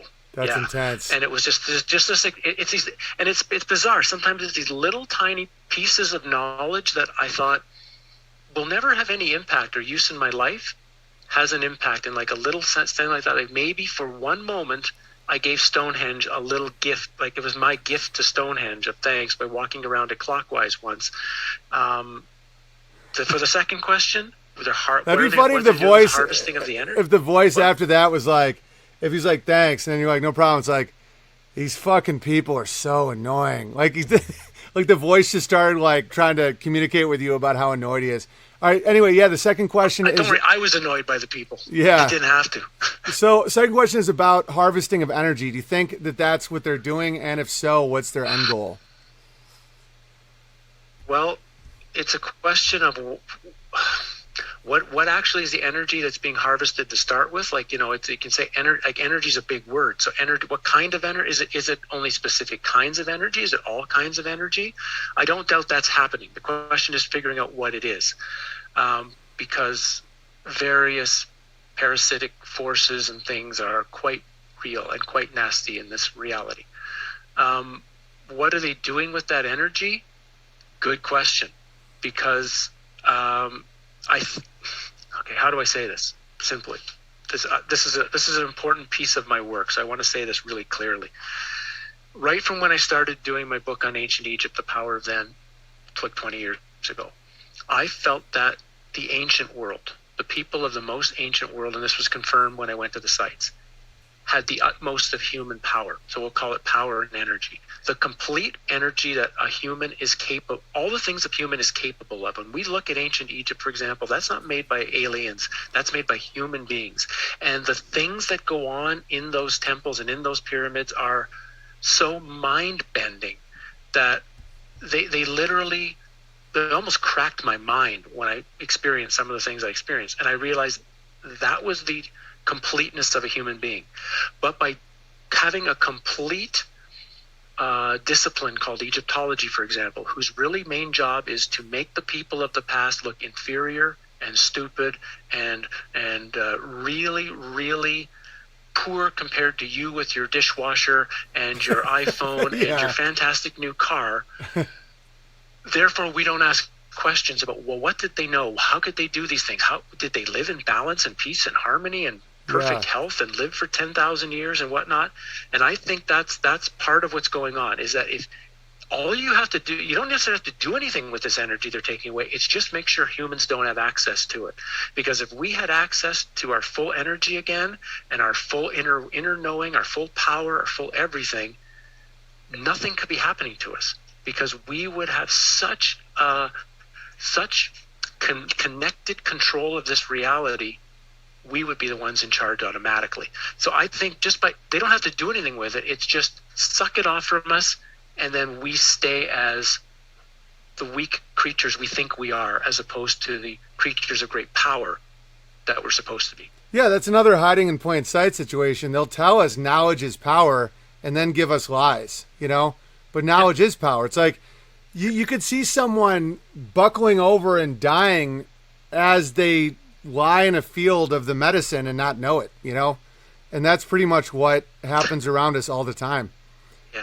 All right, so I got two specific questions that look really interesting. I'm going to ask just two of my own real quick. Just ballpark, what do you think the Vatican is, and who do you think King Arthur was? Those are just mine. I'm just always wondering, who do you know, like, what do you think about? Okay, I know the Vatican is the same word used in like ancient Hindu to mean like a sacred garden. They were known as Vaticanas, right? So we've got this first word there. It's shaped like a giant key, right? So it's got a keyhole. And so you've got that. So first of all, you've got this unbelievable amount of symbolism in the whole place. And St. Peter's Cathedral has the scariest energy. We talk about the best energy I've ever been to. That had some of the absolute worst. Yeah. I've been there. I did not like it. 15 minutes. My skin was actually crawling when I was in there. Yeah. I didn't get it in the rest of the Vatican. Like, I didn't get it as I went through the museums and stuff, only in St. Peter's. It's got it. Well, we know it's a storehouse of knowledge. We know that the vaults are keeping all of the old maps, all of the old books, all of the old manuscripts, all of the old scrolls. That same thing as the Smithsonian for North America. That if we could get into their vaults and have complete access, we would know the history. We would know everything. We would have. So that's one thing that the Vatican is doing, is hiding that information. The second thing then is using what I think is a very important ancient site. I'm not sure what the ancient site is, but they tap into the energy with their rituals for, again, some form of control purposes. Because, of course, what is being taught at the Vatican is not like what would have been taught in the earliest days of what we call by the religion Christianity, right? They're two completely different things. Yeah, totally different. So it's like a giant. It's a piece of misdirection, and it's a very much an energetic piece of misdirection. That would be that. King Arthur, I'm not actually sure who and what that is, but I will tell you this little piece of information, and that is his band of knights, right, was always supposed to be known as the Knights of the Round Table. That's how they're described, right? And they have this story of sitting around the round table. But if you look at the word properly in its original Gaelic, it's Knights of the Rotunda. And a rotunda is a round circular building, which means to me they are the knights of, like, what you might call the stone circles. That to me, King Arthur and his knights were the guardians or the protectors of ancient sites first in England. And to me, the Knights Templar might be something similar. They were the Knights of the Temple. But what temple are they protectors of? Well, if the Jesus story really takes place in France, and there really then is an actual birthplace and an actual death place and all these kind of things, wouldn't it make sense that those are the temples that they are the protectors of? Very interesting. Here's some specific ones. Have you heard of the theory that the historical Julius Caesar was transposed onto Jesus Christ in the Middle Ages, allegedly by Catholic Church? The shroud of Turin wounds match the dagger stabbing of Caesar. Also, Middle-aged descriptions of bearded crusher Caesar are more Christ-like versus the modern HBO twink depiction. Yes, I've come across all that stuff, and I can't dismiss it, right? I mean, there's possibility there, because one thing we're seeing is history rewrites itself. Whoever was writing our history in the 1600s, these sort of Jesuit historians, probably did take the same story and just make it 4 times to create a much longer history. But my feeling is, my sense is that whoever this figure that the New Testament is pointing towards is an individual figure and really, really old. That's just my sense. It's a really old tale. But that's just my feeling. That can be completely wrong. But yes, I have read all that stuff of Julius Caesar, yeah. Do you think they justify, like, the rewriting people? Because, I mean, you can really see it with, like, Assyrian kings and stuff. It's like the same story for, like, 1,000 years of every guy. It's like a joke. Do you think they justify it to themselves, saying, like, we're helping people? Or do you think they have a hatred of people? I'm pretty sure that the ones at the top of this place see humans simply as slaves. Yeah, I think so too. That's what we are. And so you or the way a scientist looks at a lab rat, you know, they kind of like the lab rat in a sense that they're trying to keep it alive, but they're doing experiments on it. Right? Yeah. So they're not really too concerned about the well-being of the lab rat. They're not really too concerned if the lab rat is happy or healthy. I think that's how all these people see, or these, we'll call them beings, these things. That's how they see us. They see us the way we see lab rats, and partially, we're kind of to blame. I mean, look at the way humans, in general, treat each other, treat nature, treat animals. I mean, in one sense, we've called a lot of this onto ourselves, because why should, if there's a different being of us, higher, I don't call it higher because that's the wrong way of putting it, but in a different frequency, let's say, if we're going to treat, you know, dogs and cats and fish and rats and trees and rocks and other people like pieces of crap, why should we say, but these other beings should treat us kindly and nicely? So you see, there's some of our own behavior, you might say, in the way these influencers and things treat us, that if we were living in a really harmonious, balanced way with nature, we might be really hard to influence and be cheated and be lied to, because like the Native Indians, right? The Native Indians, as the medicine men told me, never had a word for lie in their language because nobody lied. It didn't happen. And it was only when the white people showed up and started making these treaties that they didn't keep that they had to create a word for it, because they didn't know what it was. Yeah, like, and imagine living in a world. Yeah. Living in a world where you didn't even need the word lie because nobody did it. That's fascinating. Yeah, and it's almost like a testament to the fact we're not slaves because they have to be so deceptive. And also, it's a great point you have about we do it to ourselves, because the more sovereign I get, I don't know if that's the right word. The words change all the time, but the more I get off the beast's tit where we make our own butter and yogurt and have our own food production and homeschool our own kids. And, I know all our neighbors. The less I feel any anger towards the beast or any fear of the beast, because I see that their control mechanism is social and about free will, where it's like, okay, if you want to go to the grocery store, you got to play ball with us. And I know that's unfair. Like, I know it sounds, I don't want to sound like, the guy with the cows. Some people can't get cows. I understand that. I get that it sounds a little must be nice situation, but I do see how they operate, where they need you to buy in on some level. You were talking about that with the Spiral Up guy about right. the contracts, these spiritual right. contracts that you have all the time, where they're like, if you want to play ball in this realm, you have to follow our rules, and it's okay if you don't. But, I don't know, this is a complicated thought, but I know we're so far down this path that it's almost genocidal to act this way at this point, where it's like, well, if you don't like your infrastructure, make your own water lines. I get that that's crazy, but on a simple level, there is some natural reality to it, where it's like, if you handle yourself really honestly and morally and you work hard and all that, a lot of these problems don't get to you. The best way that they control us is with lies and debt.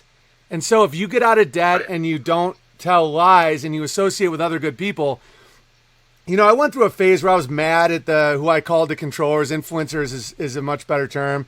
And I felt like they were doing something to me all the time. And then as I paid off my debt and got more, a little more independent, my anger went away, and I viewed them almost as like these pathetic children. And I think that there's something to that. What you just said about how we treat animals, how we treat each other is how we are treated. And that's all biblical principles. Right. And we still have to hold on to these ideas of like the Hopi and the Navajo. In their prophecy, they talked about how there are two roads, right? The material road and the spiritual road. And while for a long period of time, they're going to be accessible, you can move from one to the other, but at a certain point of time, there will be a complete split. And whatever side you're on, you're literally going, the world is literally going to split into two new worlds, or there'll be a new world created. And that's the little bit of hope I feel, because I don't see anything positive happening for this particular reality. I think this particular reality in itself is gone. In many ways, it's gone. There's it would take something quite giant to overturn the road that's being laid out for us here. But if we're hitting a point where the reason it's happening now is because the worlds are about to split, and part of what's going on is seeing how many can be kept from making the split to a much more spiritual, balanced, natural way of living, then what's going on makes more sense. So that instead of having to, like, I go and say, you can't get a cow, you can't build your own infrastructure, you can't, but what you can do is try to be really honest with yourself, really clear with yourself, really natural with yourself. Try to determine, what does human mean to you? Now, it doesn't matter what it means to me or what it means to Owen. What does it mean to you? Can you act that way on a day-to-day basis? Because there may come a point in the future, and maybe in the not-so-distant future, where how you're living makes the difference to a doorway to a new world that might be there. Because I really think there are doorways right now. There are major opportunities, not for the world, not for all humans, for individual people. They're there. And it's just a matter of, can you tear yourself away from everything, from all the shiny stuff, as we call in comedy, right? The shiny stuff that you want the audience to look at, and instead look at the non-shiny stuff, the things that are just clear and human and simple and connective. Stay with that, and you might be surprised what comes down the road for you. Yeah, I totally agree with everything you just said, because I don't feel like it's, because I simultaneously feel like it is the end of something and it's not as well. And so I think what you just said kind of summed that up pretty well. What I have noticed is lying and deception isn't working very well anymore for people. It's almost like there's this weird convergence that's happening where the deceptions and lying, it's just so obvious now. It's like when a child lies to you. It's like, it used to work so much better. And I feel like it's realm wide where these lies aren't working. It's just that mechanism isn't working, where you have to be on such a low frequency for these lies to work on you. You know, like the vaccine situation was so nuts that I was fascinated that it was working on anybody, where I was like, how are you not seeing this? Like, this is literally like a cartoon drawn by an insane person. And so, yeah, the splitting of the two roads, I think, is absolutely happening. Yeah. Well, awesome, so man. It's a way to keep your hope in the middle of, because I know a lot of people are watching my channel. I get emails or comments, and they talk about how lonely they feel right now. That, you know, their whole family is not talking to them anymore. Their friends are gone. They're literally alone in the world. And it's I say things like this sometimes to remind, yeah, you might be alone, but you still might be on the right team. Oh yeah, totally. And you're not by yourself. There's hundreds of millions of people just like you. You just haven't found them where you live yet, or find a way to connect with somebody through the internet if you need to, just as a reminder that you're not crazy, you're not really alone, you just don't have a support network around you that agrees with you. That's all. Well, I mean, from the very beginning, I was telling people know 10 people within 10 miles, because I'm all about giving people things they can apply in their life that aren't too abstract. And so we created our own social media, Bertari Times, and we don't allow any vulgarity or politics or truth or talk or anything. It's just the good, the true, the beautiful. And out of that, families are being created. You know, we have Maps.Bertari Times, where we have bear meetups now happening everywhere, and I'm not on the road. I can't leave my land. I milk animals every 12 hours. It's like I'm not touring, but I'll show you these documentaries we've made where, you know, Southern California, the bear meetup, they have their own farmers market now. It's naturally just emerging. And so the amount of children being born, the amount of businesses being started, we have our own kind of like economy in a way, where it's like Woodshop Bear makes wood stuff, Bindery Bear makes books, and we're reconnecting with the fact that we aren't alone. And one of our slogans is meet old friends for the first time.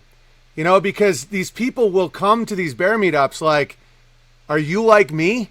And then they have these instant connections and things just start going. And it's growing really well. I mean, it's not millions of people in our community, but I'd say about 10,000 people worldwide meet each other. And I think the bear names have helped transition that, because it's the first time that people have been able to name themselves. I mean, you always could have, but, you know, like Crafty Grower Bear just has a question. And so, you know, Captain America, it's like, we're given these names at birth with this weird slave economy, and we never asked for them. And so the bear thing started as like a joke. When I was getting kind of kicked off Twitter, I told people to put a bear emoji in their bio so I knew they weren't robots.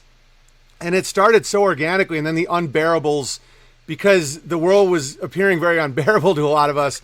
And then out of that came just this innocent, really nice existence, and people aren't alone, and they feel alone, but they're not. Here's one thing I will say that will probably happen is, as this lie deteriorates, because this one definitely is, the same family members that kicked you out will probably try and get back in your life, and at that point, you probably won't even want them back, because they're going to see it. I mean, all the, like the 9/11 war lie and all that, eventually you get to a point 20, 25 years later where you see a nice Muslim family and you're like, hey guys, like, what the fuck was that last 20 years all about, you know? And so at that point, I think a lot of people that held the line will have leveled up, and the people that didn't, you're like, do I even care? Like, why am I romanticizing about my drunk uncle's Christmas? Like, everyone was drunk, you know? All right, Crafty Grow, and then I'll let you go. I know that I don't want to take, I can talk forever, but Crafty Grower Bear says, thank you for your time and this fascinating information. We hope you can visit again sometime. Keep crushing. Excellent. Christy says, please give me your thoughts on, oh yeah, we'll close on this one. I find this one of the most beautiful areas and mysterious. What are your thoughts on Mount St. Michel? Stunning and beautiful, but narrative says monks made a garden on top. Was this a fortress for something else? Salt changes sheep. What's your thoughts on Mount St. Michel? Yeah, she's meaning the abbey in sort of northern France, right? Yeah, it's like an island, and it's like crazy, beautiful, and impossible, and the narrative makes no sense, just like everything. Yeah, it's again. I mean, I think the way you have to start really, and it doesn't matter what it is, right? It's to dig apart, dig apart the narrative first. So go through the narrative and almost like lay it out and start saying, can I prove any of this? Okay, you'll prove almost none. Then it start doing sort of backwards the way I would do it with Egypt. So look at first, can you find out what kind of stone it's made out of? Because the stone tells you very different things, right? If it's granite, that's a fire stone. So it's telling you it's coming from the earth. It's going to have a fire element. If they build it out of limestone, it's completely different. It's a water element. So you're already starting to see what kind of stone are they using? Try to get the geometric. I haven't done it yet for the site you're talking about. Can you get the geometric layouts? Can you get and begin building yourself up of the structure. Section by section by section that way, and you might be able to figure it out yourself. It happened to me at a place called Frederiksberg Slot, just outside of Copenhagen, Denmark. And I had gone to see it, a beautiful castle, and I'm walking around, and I started looking at the ceilings for some unknown reason. I was looking at, well, not unknown reason, looking at it, and all of a sudden I realized they're all alchemic. Holy cow. This ceiling, this is an entire alchemic story, because I could follow the green lion, and then it goes into this, then we see the beakers, then we see the two doves, and it's like literally an alchemic text, and then it goes to the next room, another alchemic text on the ceiling. The walls are just normal stuff, but the ceilings are all alchemic design. So sometimes these things hide their secrets in plain sight, like you say, and you just have to bump into them to figure it out. All right, and this is the last question. I promise. It's just too hilarious. Not hilarious, but it's just kind of innocent. Howdy, the Priory of Sion grabbed my attention. My ancestor Walter Addison gave George Washington's eulogy, and the name of Johns goes back to England's nobility. My uncle and cousin are both Johns. My grandma is Jean. Her dad a Jones. Are we Templars? Someone just wants to know if they're a Templar or not. Well, that story of the Priory of Zion, of course, is so strange in itself, right? That sort of showed up through the Henry Lincoln work. And most people don't know Henry Lincoln, the guy who wrote Holy Blood, Holy Grail, that's not his name, right? His real name is Henry Soskin. He changed his name in 1967. In 1968, he makes a movie, some devil movie, which has all sorts of Rennes le Chateau images and information in it. Then supposedly 1969 is when he picks up the book and gets the information on this that became his life mission. Weird. But anyway, so it comes out of that idea that there's been this secret society, and that whoever was in charge of the secret society, be they Isaac Newton or John Dee or whoever was in the lead of Leonardo da Vinci, they all took the name John. It was very important. There could be women, and they would take the name Joan. And now we start to trace back, like someone like Joan of Arc. Well, Arc. Now that's another word that's really important, because that links to the word Arcadia. And Arcadia is a huge piece of this story. This idea of not just this mythical place of sort of, again, something we were talking about, this time before time, when this reality was like a garden, when this reality was in a golden age. And we then have the word archons, which are the very influencers, the very parasitic beings that have come in to influence this reality and take us away from Arcadia. So when we look at the story of Joan of Arc, well, first we have Joan. Does that mean she was a member of this secret society? And Arc, is she from Arcadia? Is she overcoming archons? What really is the story going on? So as soon as lots of people have the name John, but the name John appears in very strange places sometimes. And you have to wonder, why is this person named John? Or why is this person named Joan? Or why, I guess you've bumped into the Montauk Project, right? That weird time travel, whatever thing that happened on Long Island, right? In the 1970s and 80s. And the people who wrote that book, Peter Moon, I can't remember the other guy. They talk about how the name Wilson is constantly connected with this story. Allens and Wilsons, and I just throw it out for the weirdness. When I was reading this about how the last name Wilson and the last name Allen bumps into these strange stories, my first two girlfriends that I had way back when had the last name of Allen and Wilson. They were born on the same day, in the same year, in the same city, in the same hospital. Whoa. They were literally in the same crib next to each other in the hospital. They were my first two girlfriends. Whoa. Right away, you talk about coincidence. When you look back at that now, what I know with the names and the story, that just strikes me as what was happening in my life. You talk about my story.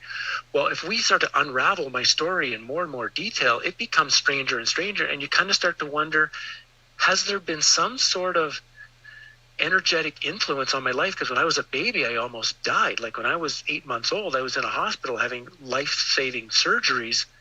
So that also couldn't have been by accident. That's a part of my story, an important part of my story, and I still don't fully even know why that happened. So the more you pull apart the strangeness and the synchronicity, the more you start to see there's definitely a hand in our stories that just because we can't fully see it, there's too many coincidences for it not to be there.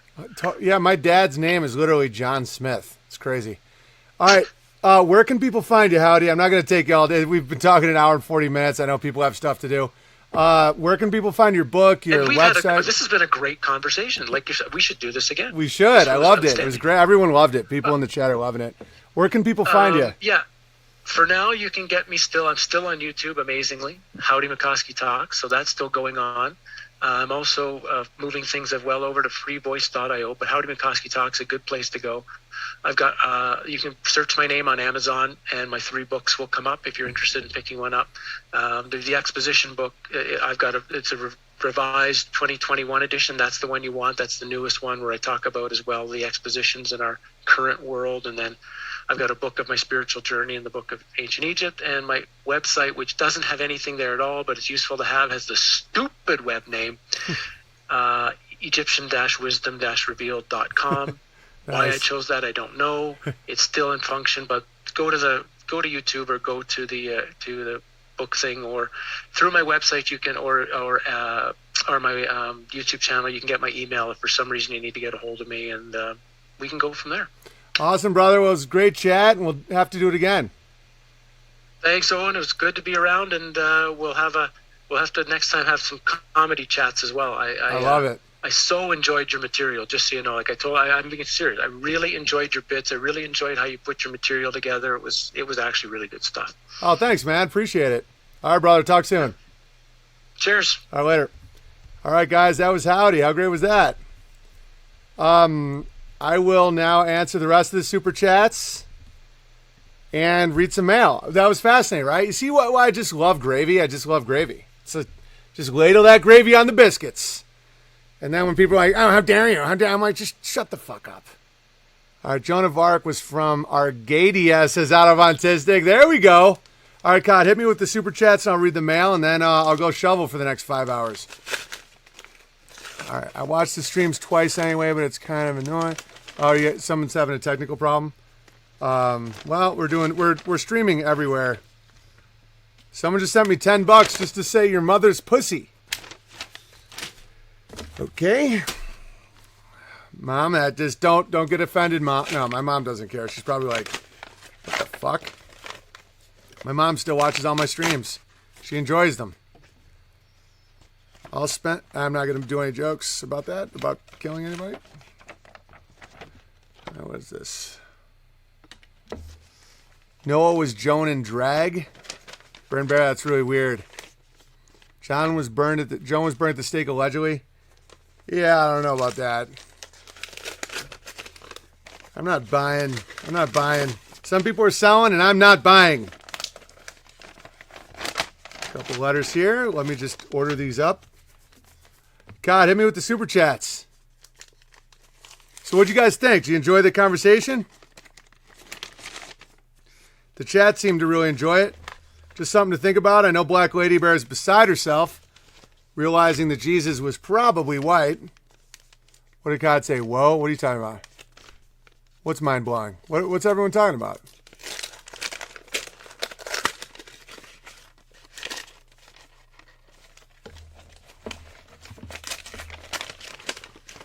guys. Oh, the stream was mind blowing. Is it because I just asked a question? Forgot I asked it like a second later. Because I'm slightly retarded. All right.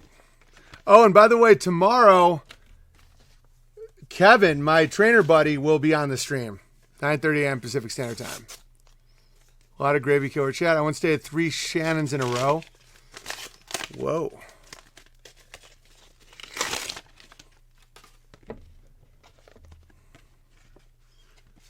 Black Lady Bear right now is like, no, Jesus was black. God has a plan for our lives, definitely. Definitely.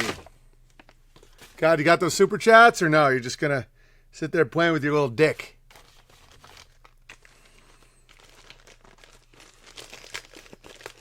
All right, let's read some of this shit.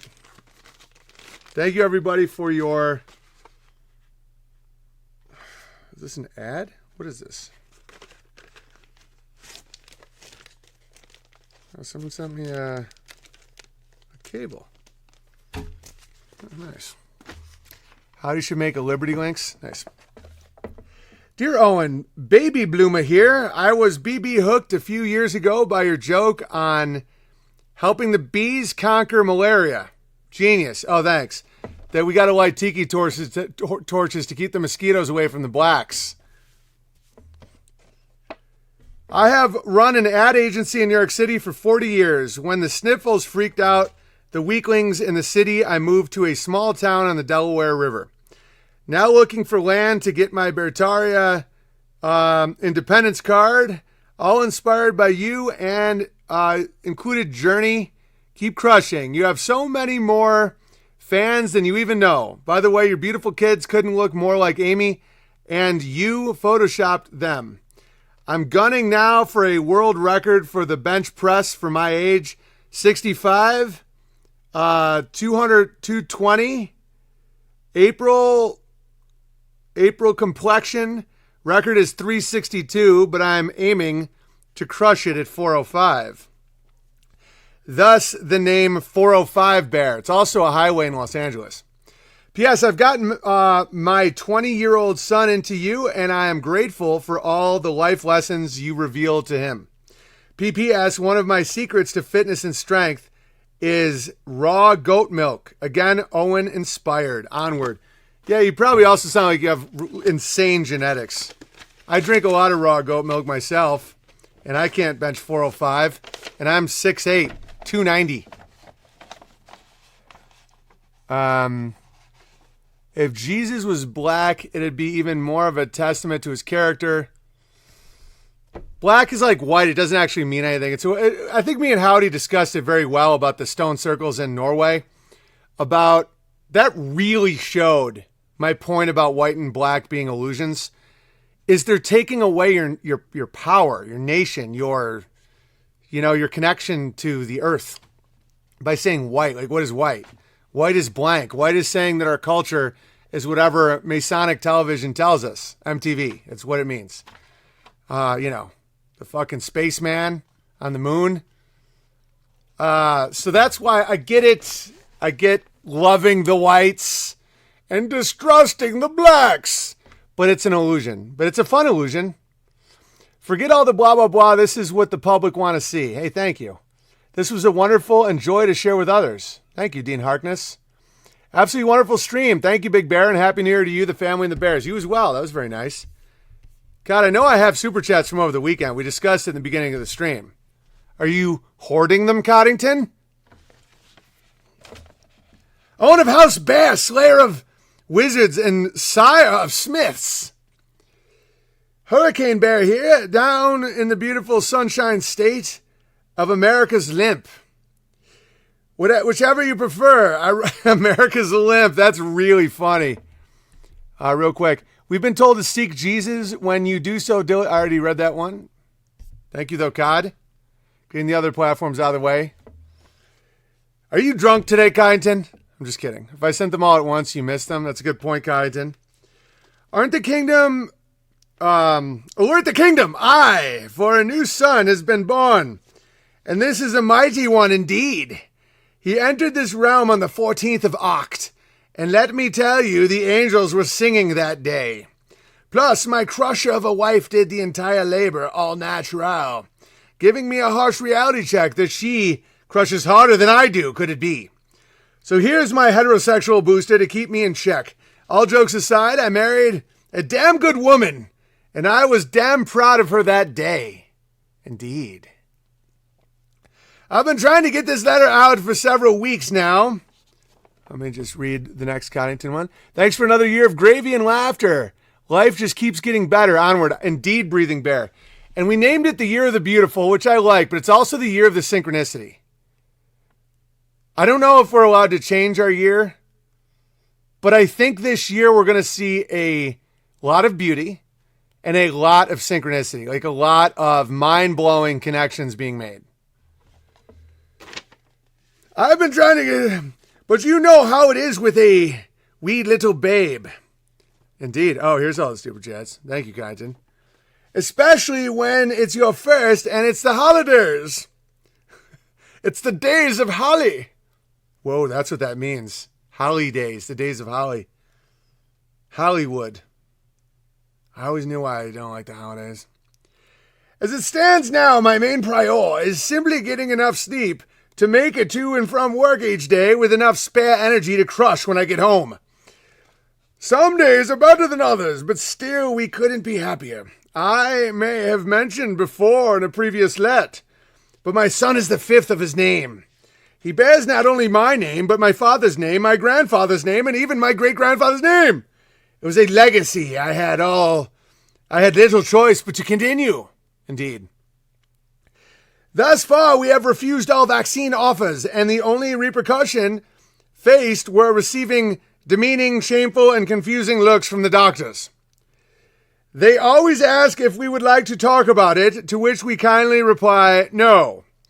They then always follow up that awkward encounter with comments about how outstandingly healthy and handsome he is. I'm like, yeah, obviously. You haven't poisoned him yet. Hilarious. That is a beautiful baby. Quality family. I want to thank you once more for being the bumper in my life that helped me, set me on such a journey. Through your rhetoric and mockery, you've given me the courage to realize my own God-given sovereignty to protect not only myself, but my entire fam as well. My boomer parents included.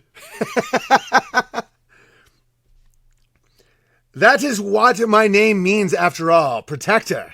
And I find much humor in that. Honor in that. Sorry. It's only one letter away. It has only been 2.5 months, but I love being a father more than anything, and I know it will only get better from here.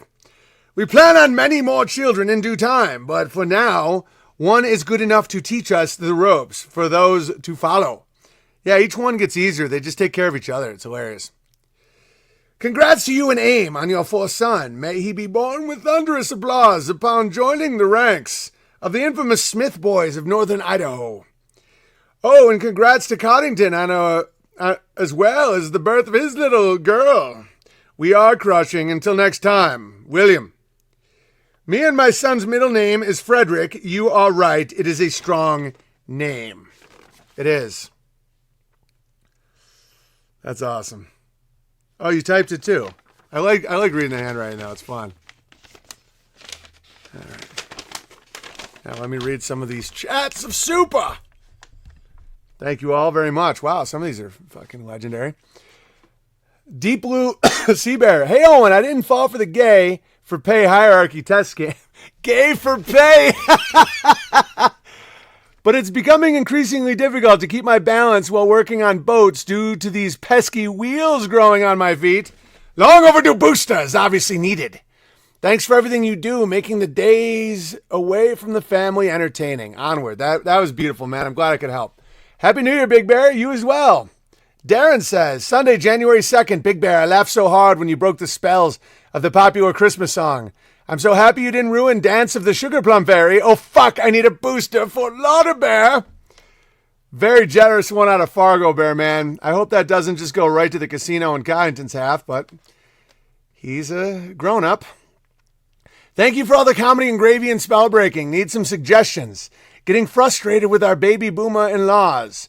Who knows that me and my wife don't accept any of the coronavirus narrative and don't believe in human sickness. We've already accepted any. We've already told them to shut up with that shit. 2 Christmases in a row ruined with shouting matches with retards. Flaming hypocrites won't see grandkids, but will go to their gay church. Ugh. Yeah, just take a real lighthearted approach to it. See them as weak. See them as weak. They're weak. They're literally weak people. It's like being around a retard or somebody with dementia. You're like, you have to trust me. I get it. I've been there. I've done a lot of haymakers in the pigsty, guys.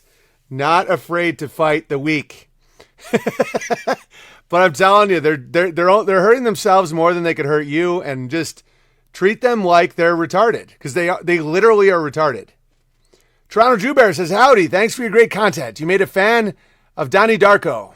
You made me a fan of Donnie Darko. Question: if Jesus was from Toronto, what neighborhood would he be from? And where would he have gone to overturn the tables?" Jesus wasn't from Toronto because he's not a homosexual. Hudson says, "Send those pornos back to Israel. Had me singing along during a midnight noon snow removal shift. I need a full release." Thank you, dearly, sir. It's truly been a great year. Rudy, Happy New Year. Bless you and your wonderful family and the Bears. God is great. Indeed. Yeah, so tomorrow I'm with Kevin Lilly, my friend, the trainer out of LA. And that's going to be a blast. And then Wednesday, I got a big episode for you. I have a lot of gravy to talk about, a lot of bear creations. But, today was Howdie, and then tomorrow's Kevin, and then Wednesday will be a really, really good year, or a really good day. Thank you, dearly, sir. Rudy, Happy New Year. I'm trying to do a Trump with a old British accent. Thank you and your wonderful fam and all the bears. God is great. Thanks, Hudson. Soldier Bear. Hi, Owen. Happy 2022 and blessings to you and your loved ones. Just a quick tip to thank you for the laughs, deluge of grave, and constant inspiration. I listen to every stream as I go about building my family a house in the National Park of the Mountains of Blue in New South Wales, Australia. Cheers to you, sir. Soldier Bear. Yeah, that sounds epic, dude. Good day, Big Bear. It is I, Blade Smith Bear, writing once again with an update on your knife I am making. I've made use of the Boomer's garage and am repurposing a leaf spring from a golf cart to make a large Bowie knife. Guys, I always can use knives. I'm constantly cutting things. Progress is slow as it's just a hub. Shout out to the Legion of Bear veterans. No, I appreciate you guys. And yeah, shout out to the Bear vets. Boreal Bear says, Jesus is the best there is, the best there was, and the best there ever will be. All 3 times, all the time, every time. God is good every day, and every day God is good. That was very nice, Boreal Bear. But don't view him as that you can't follow his way, though. That agreed. I agree with that, Boreal Bear. But also try not to psychologically put yourself in a position that can't emulate Jesus, because that's kind of his point. Rooted Bear. A very generous thank you. Happy New Year, Big Bear. God and all the bears across the realm. Beverly Bear and Lady B Bear says, Happy New Year, Bears and Bear Adjacents. BB, thank you for making these crazy years great for us all. Your work is exponential. We appreciate it. It carries over into our lives and with other bears. Or without bears, sorry. Sharing faith and peace and hope. It's so beautiful. May 2022 be the year of the beautiful. Much love. Yeah, I have 2 names for it. It's the year of the beautiful and the year of the synchronicity. Because the synchronicities are coming faster and faster and faster. But so is the beautiful. The Bard's voice loves the abreve, says Bowler Bear of House Bleu. Short for black. Trying to abreve a one syllable word is always a blast. It's like, what's the point? Year of the bee? No, autovantistic. It is not the year of the bee. Jesus said we could be better than he, allegedly, says Bowler Bear. It's in the Bible. I mean, people can say I know why they say that, though. It's because the good side of it is they don't want pride. They don't want arrogance. Because Jesus is the incarnation of the new message from God. And so to compare yourself to that is you're going to come up very short. But the message itself, see, that's the good way of worshiping Jesus and not following Jesus. In my opinion, whatever good or bad means. Where it's like you're trying to stay humble, you're trying to not have pride. Totally get it. I get it. But the message itself was to not do that, though. Was to constantly compare yourself to him and to try and live as he lived, as well as you possibly can. And that you have access to the kingdom of God within you. And that is like, so the grabbly way is you want to hide so you worship Jesus, where it's like, oh, we could never be like him and not watch pornos, right, guys? You know what I'm saying? Because it's like when you worship, you put yourself in it's almost like an excuse where you're like, and I get it, Jesus would never have watched pornos, and I've watched some pornos. But it's like every moment is a moment to try and reconnect to that energy. And, all right, here's some more. Blue Bunny Bear, thank you. I was very generous. Dear Big Bear, a tip for the best comedian and piano man. Could I request Wish You Were Here? Yeah, for that kind of tip, I'll fucking play it for 10 straight minutes. Howie, any thoughts on Genghis Khan? Marco Polo? I've heard a possible grabble, King of Jesus. Also, Genghis stories fulfill a lot of Genghis stories fulfill a lot of revelation as per Marco Polo. Well, Howdy's not here right now. Will you do more musical duets with Ira and Barack? I bet Jordan Peterson will chime in soon. Oh yeah, fuck Celsius and that fucking personality test. Thank you, Scott. Archive Bear. Hi, BB. Could you verify me as Archive Bear? Welcome. The name comes from the Mirror channel I used to run. Owen Benjamin Archive. Oh, you're the one who ran that. That got like hundreds of thousands of views before they banned it. I'm a guy from Slovakia, 26 years old, 22 Rogans. I don't mirror the streams anymore. My channels get banned immediately. Yeah, I'm on the tightest hit list YouTube has ever had. But I appreciate everybody that runs channels. Because fight against the dying of the light, right? That's the challenge for most people, that they won't want to compare themselves to Jesus. That's a descendant of a cursed nation. Black Lady Bear is all about trying to make Jesus black. All right. Hi, BB. I just wanted to follow up with some Atlantis gravy. My father grew up in South America and left home at a young age to run drugs in the backwoods. Growing up, my father made sure to always tell me the tales of El Dorado and Atlantis. It wasn't until I was older that he told me that in his drug running days, he was told to dive into the Atlantic with no equipment, and he found a child's doll made of solid gold. He took this as proof of El Dorado's existence. It was melted down to sell right away, and he's always wondered what other parts of history were destroyed. This man had to fake his death by crashing his boat in something to escape that lifestyle. The crew he ran with would kill him if they found him alive. As soon as I started learning about the high school grabble of the Holocaust, he always said to me, remember, the victors write the textbooks. He is a firm believer that 6 million sounds a little bit high. With the proof of El Dorado in his heart, he has always said he thinks Atlantis also existed, although he can't prove it. Just some thoughts. I love it. What a wonderful letter. You'll never find junkies in the woods, bad business. No, he got away from it. Wasn't El Dorado a metaphor for the Incan Empire? I don't know, Real Cosmology Bear. Why don't you ask the guy who faked his own death? Was his name Gary or Terry? That's hilarious. Dear Big Bear, I'd love to share some holiday gravy with you, as I think it's still timely. Although Saturnalia is a pagan holiday. The seasons and sky clock are universal and relevant to all beings in the realm. I totally agree. All right. I think it's encoded that Jesus' story relates to the seasons. How's that for a synchronicity?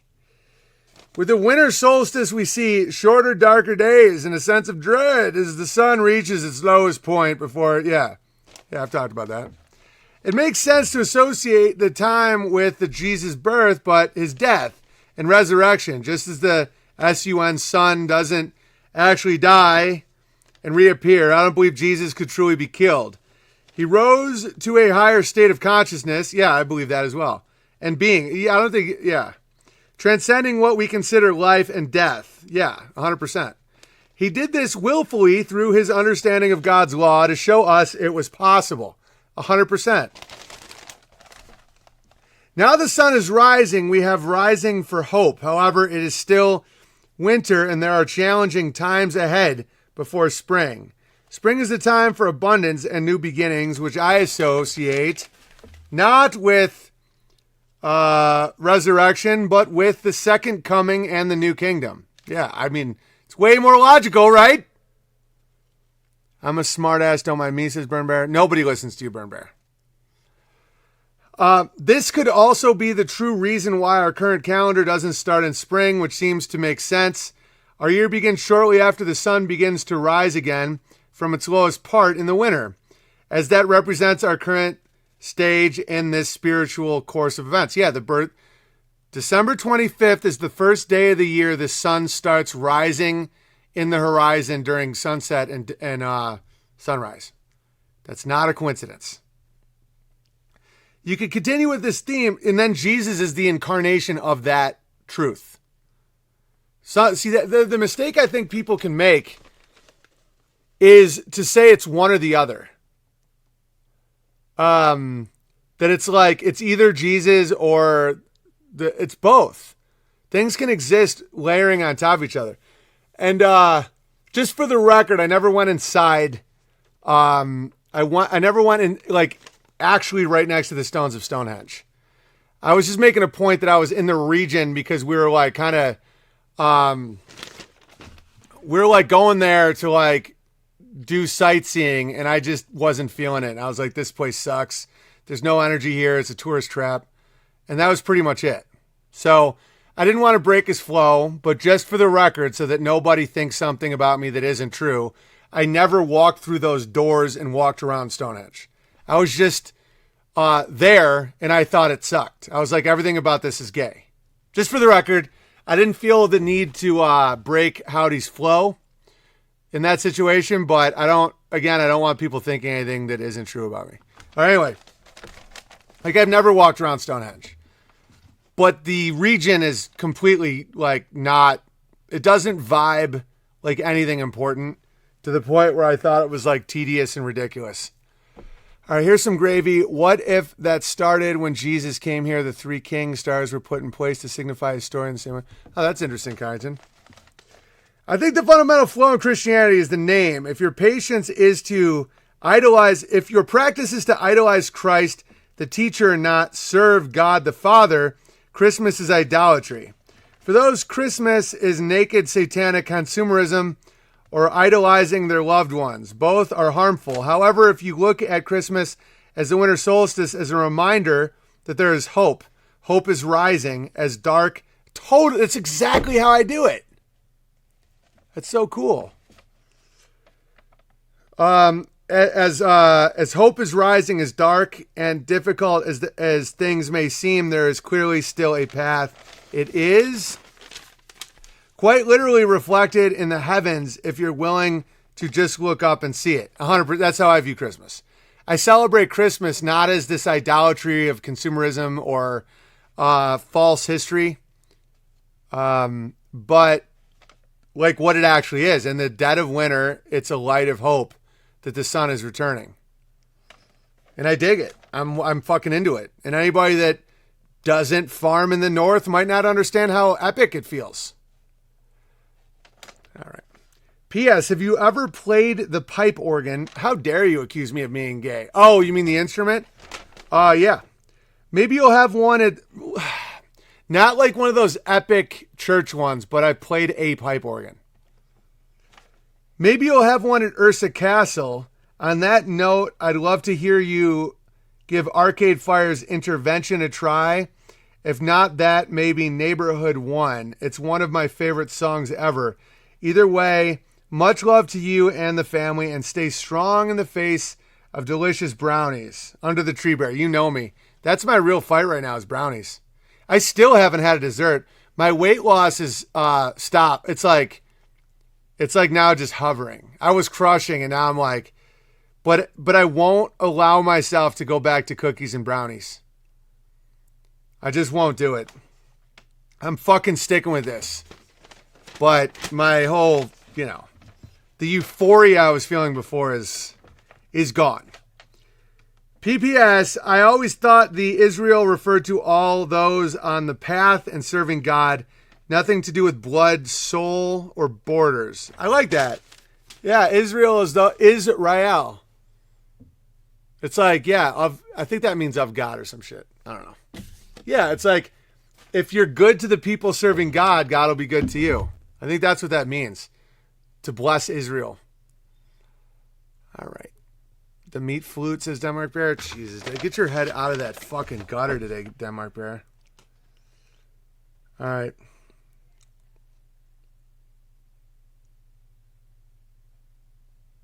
Sweet. I will play I Wish You Were Here Now.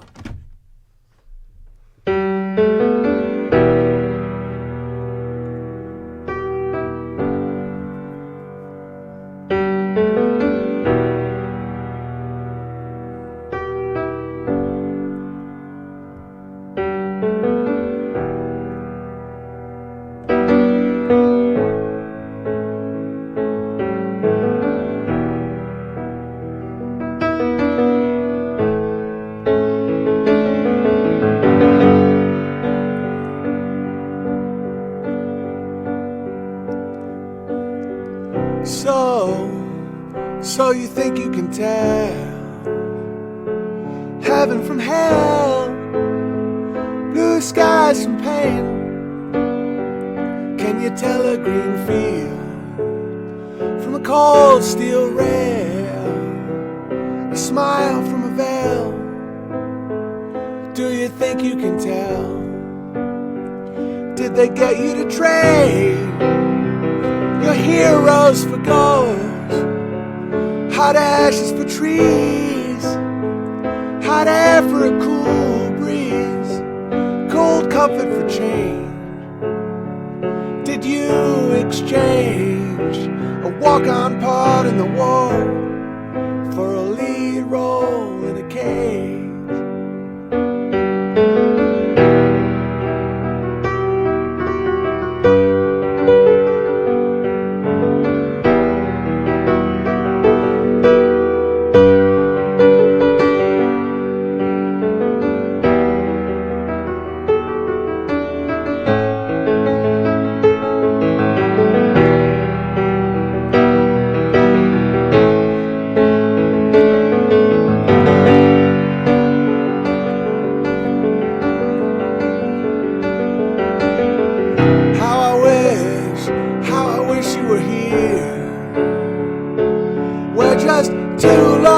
Swimming in a fishbowl year after year, running over the same old ground.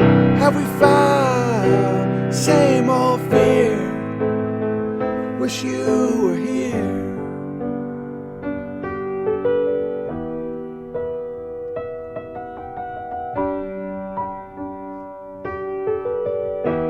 I remember when I lost my mind. There was something so pleasant about that day. Even your emotions had an echo and so much space.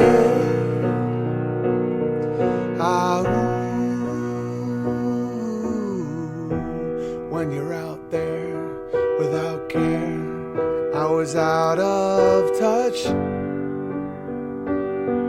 But it wasn't because I didn't know enough. just knew too much.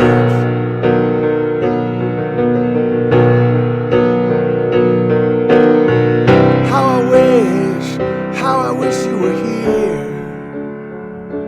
We're just two lost souls swimming in a fishbowl, year after year.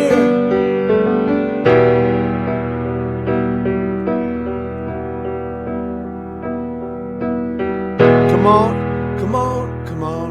on now, do you think you are? Sorry, I'm transposing it. Think twice, it's my only advice.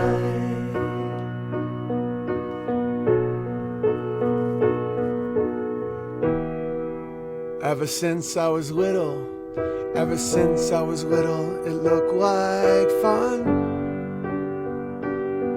And it's no coincidence I fall. I can die when I'm done. Does that make me crazy? Does that make me crazy? Does that make me crazy? Just like you.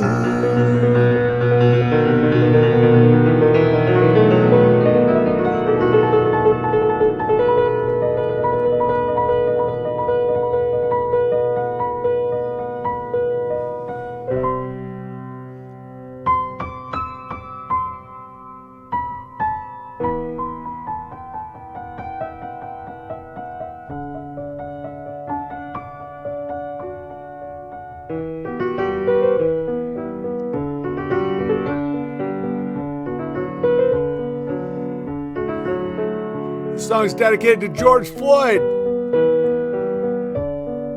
He's like a candle in the wind.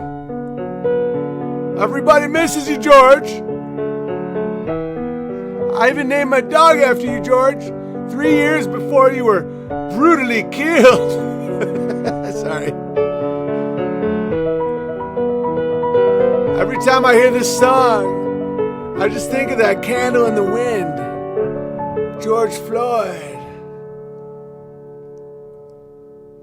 How I wish you were here. George Floyd! We're just two lost souls swimming in a fishbowl, year after year. Oh, Jesus, George Floyd, where have you gone? No one gives a fuck about George Floyd.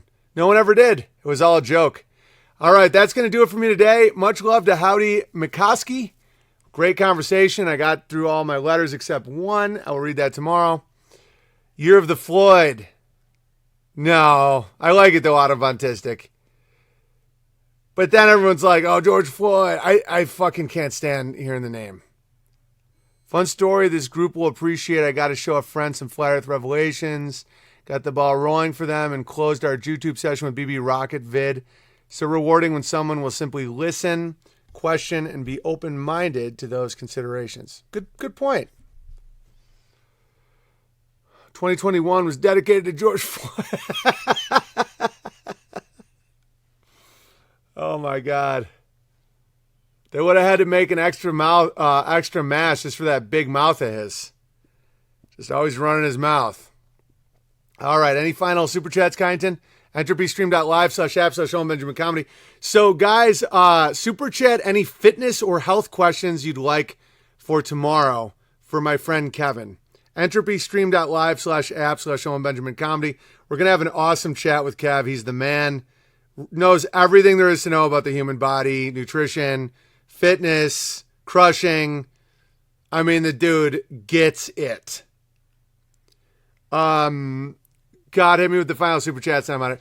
P.O. Box 490 Sandpoint, Idaho 83864. Letters and donations are always appreciated. Unauthorized.tv, OwenBenjamin.com, Black Lady Bear, Good Day Bears. Oh, here's something funny. Kyneton texted me this morning. He's like, I thought Black Lady Bear was going to be heavy. She's like thin. I'm like, he goes, and then I realized the only reason I thought she'd be heavy is because he pictured you being like that lady from The Matrix. What was her name, God? Every time we talk about Black Lady Bear, Kyneton pictures the Oracle. And I couldn't stop laughing. I was like, because he was like, I always thought she was like big. All right. Jeffrey says, had to get a physical today and had to put on a mask. The doc wore cowboy boots. He's cool. Anyway, I just like wearing masks because it implies I'm sick or that I'm afraid of becoming sick, which I'm neither. Yeah, so the next time, don't wear it. Fuck your doctor's gay little faggot fucking boots. Archive Bear says, public service announcement. I'm organizing bears and flat earthers in Slovakia and the Czech Republic. Ooh, I used to live in the Czech Republic. I used to live in Brno. If anyone from the area is listening and wants to get in touch, find me on Beartaria Times app or Telegram at Archive Bear. Archive Bear gets it. When I realized I couldn't stop laughing. Yeah. Did she respond? Yeah, everybody just always picture you being like, oh, child. There was never a spoon to begin with. The Oracle actress is a dude, says Sweeney. I'm shorter than most, says Black Lady Bear. Yeah, she was on Hanging with Bears is great. I love that you guys do that. It's a great way to build a community and kind of show each other who you are and just keep growing. I thought it was going to be I swear, no offense, but I thought it was going to be a Gamma Hive. That's one reason why I didn't promote it in the beginning. Is because every other time that's happened, it's been a fucking nightmare for me personally.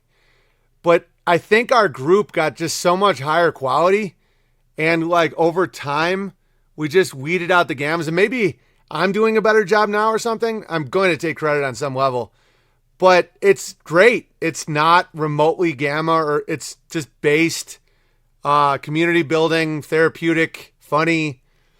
I love that you guys stuck with it. I love that you didn't quit on it, because two things happen. Either it becomes gamma and they just obsess about it and then everything becomes hating me, or people just quit because they're like, yeah, it was pretty fun. But you guys kept it going, and man, I'm fucking really happy about that. Base Bear Hive. Yeah, because a Bear Hive isn't bad. It's good. But the fact it's like, yeah, thanks. Yeah, Papa J Bear, Ro Bear, everybody a part of that. It's great. And I was apprehensive at first, and now I'm not. So there we go. Great job in the ability to not have that issue. I think also that it's everyone, not just special round of people. Yeah, I just think overall the Bears have gotten a lot more trustworthy. I love hanging with Bears. I never go, but everyone there is real Bears. Yeah, they do a great job with figuring out who's going on it, just keeping it going, keeping it real basic. It's awesome. All right, is there any final Super Chat, Scott? Much love. Glad to add any value I can. Yeah, you guys are crushing it. And it's just good to know the people behind these chats, because they're better than you even think. You know, they're more interesting. They're more relatable. It's just a really great thing what you guys did, where it's like, making the internet real life again. You know, when Howdie was talking about that with his caught up. Okay, good. When Howdie was talking about that, like the people that listen to a stream feeling alone, like we're blessed to not have that. And I know a lot of us have felt that. I mean, I absolutely have felt that. I still do sometimes. But not to the level that you're seeing a lot of people that recently woke up to a lot of realities. I think one thing that causes it in certain people is they won't go all the way with truth. Like they won't admit certain things like what, and not even factual truth, not even like we know that Jesus was in France or anything like that. Like we don't know. It's just interesting. But that carnal, angry response to potentially losing a label is a problem, and they won't go all the way. They won't be like, well, I'm not that label. What's the worst thing that can happen? Is you say I'm no longer a comedian. You say I'm crazy. Okay, now what? And a lot of people are like, what's the worst thing that can happen? The globe on your desk might not be accurate. I mean, what's the big deal? And so when you go through that level where you're just not afraid, that's when things get really enjoyable, because it does feel alone when you're not. It's either you're not willing to go all the way, or you're not willing to be grateful for what's happening, or you're still going through the early stages that does have some anger in it. This community is a major blessing. It is, Josh. It is. And the longevity of it is a blessing, and everything about it's a blessing. Even the gamma hive that's always attacking me and the media, here's a good silver lining to all of it. It's increased trust in the community. Because if I was hiding something or if I was up to anything, it would be found out. You know? It's like, so a lot of people that might have been apprehensive about me are like, okay, I just read 5 years of gamma trolling Owen, and so far it's all either wildly exaggerated or insane. You know? And so I think that's like a silver lining to it, because I do portray myself exactly the way I actually am, and I think that's an important part of the community.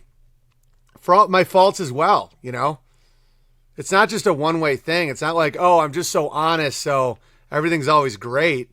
Like, sometimes I'm a fucking lunatic. Sometimes I'm wrong, or I'm too vulgar, or I'm too prideful, or, you know, there's all kinds of shit I do.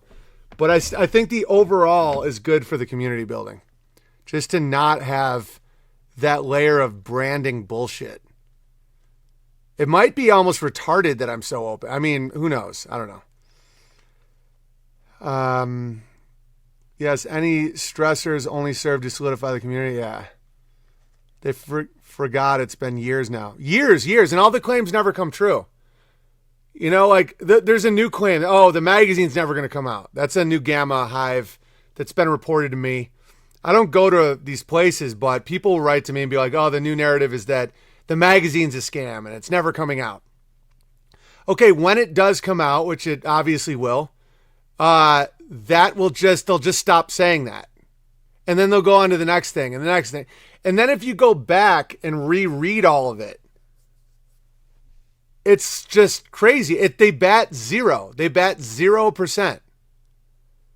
It's like, oh, unauthorized is a scam. Oh, they'll never have live streaming. Oh, he's going to do this. Oh, Amy's going to leave him. Oh, he's losing his mind. Oh, nobody likes him. Oh, his whatever. His kids are going to get taken away. Blah, blah, blah, blah, blah. He's going to get arrested. He's going to this. He's going to... Never once has any of it ever happened. And so when you bat zero, and they'll never say they were wrong. No, that's why I like to say when I'm wrong, because I know logically it's one of the things that separates me from them. Like, for example, I was wrong about vaccines. I was wrong about the lethality of them. And I know, guys, I can say, well, we haven't seen the full timeline yet. Oh, I mean, sure. No, I straight up was, I thought the lethality of taking the vaccines was going to be way worse. And it wasn't. Was I right that it was bad? Was I right that you have a much higher chance of dying after taking a vaccine than not taking a vaccine? Yes.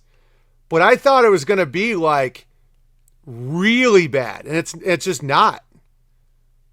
And so I have no problem admitting that. Like none. I don't even understand why anyone would have a problem with that.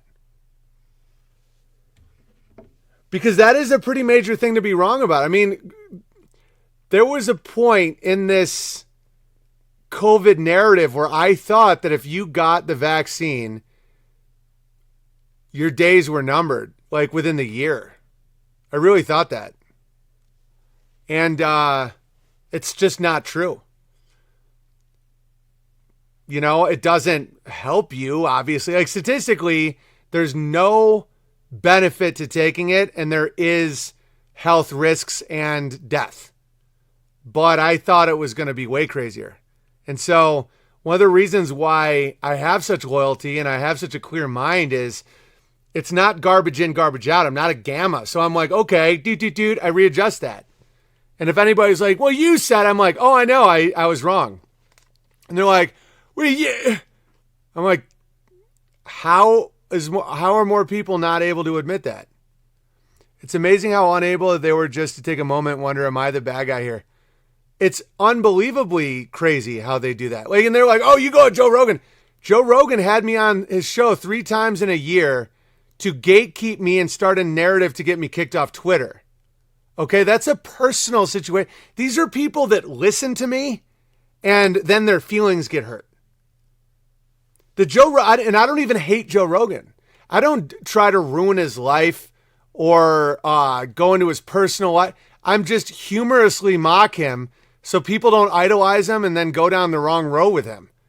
And he's actively destructive to comedy. He's a hypocrite, a liar, and has a bad agenda. And he did it to me personally. He personally fucked with me. I don't personally fuck with these people.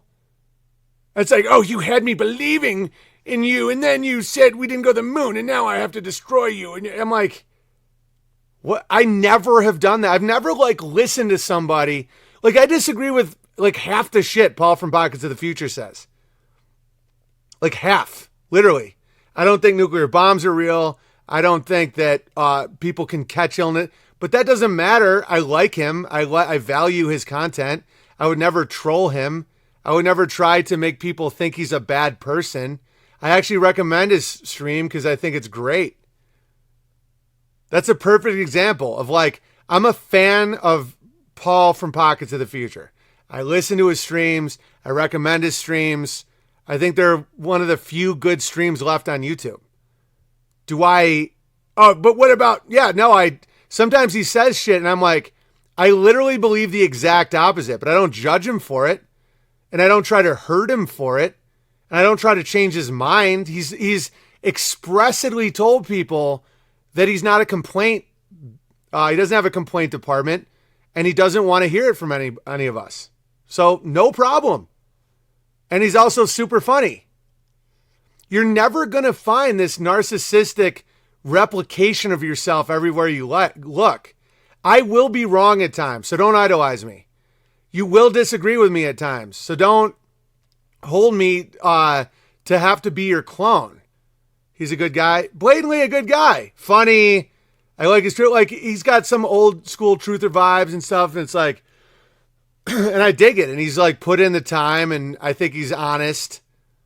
I think he has an overall good message. But yeah, I don't think that I think nuclear power was a green alternative to petroleum. And I'm not even against petroleum. But it's you can literally eat uranium and it doesn't hurt you. I think there was a huge scare, a manufactured scare propaganda thing. And don't get me wrong, he's right that there is problems with the environment. He's right that a lot of the right-wingers won't acknowledge that some of the environmentalists are right about certain things. Global warming is a scam, but there is shit going on. That's why I'll close on this idea. I think the way the influencers really play the world with this right-left paradigm is kind of like what me and Howdie were talking about. They give each side a half-truth. For example, the chemical manufacturing in America and environmental non-regulation was really bad and is really bad. Where it's DDT and Monsanto and all this bullshit. And same with a lot of the the patriarchal medical world. That doesn't mean that a strong father is bad or that women and men are the same or that men shouldn't be strong and lead the family. No, that's all true. But there is a patriarchy in the medical world where it's this bullshit male. I can't explain it because a lot of the women suck too now. But okay. So the left wing, quote unquote, would have some actual truth and some good points hidden with all this lie where it's the patriarchy. There was something about that. There was men who were literally taking out women's uteruses for being bitchy in the 50s. Swear to God. It was all men in the thing. And if a woman was a little grumpy, a little bitchy, swear to God, they would take out their uterus. That's where the term hysterectomy comes from, hysterical. If you're acting hysterical, they took out your uterus. Now, their husband may have been beating them and they could have seen, who knows? Who knows what was going on in their life? But if they were not agreeable, the man would literally remove their uterus. That's fucking totally insane. And so like that type of shit, there was a point to it. Same with like some of the hippie boomer movement. DDT was, in my opinion, causing polio, what is now considered polio.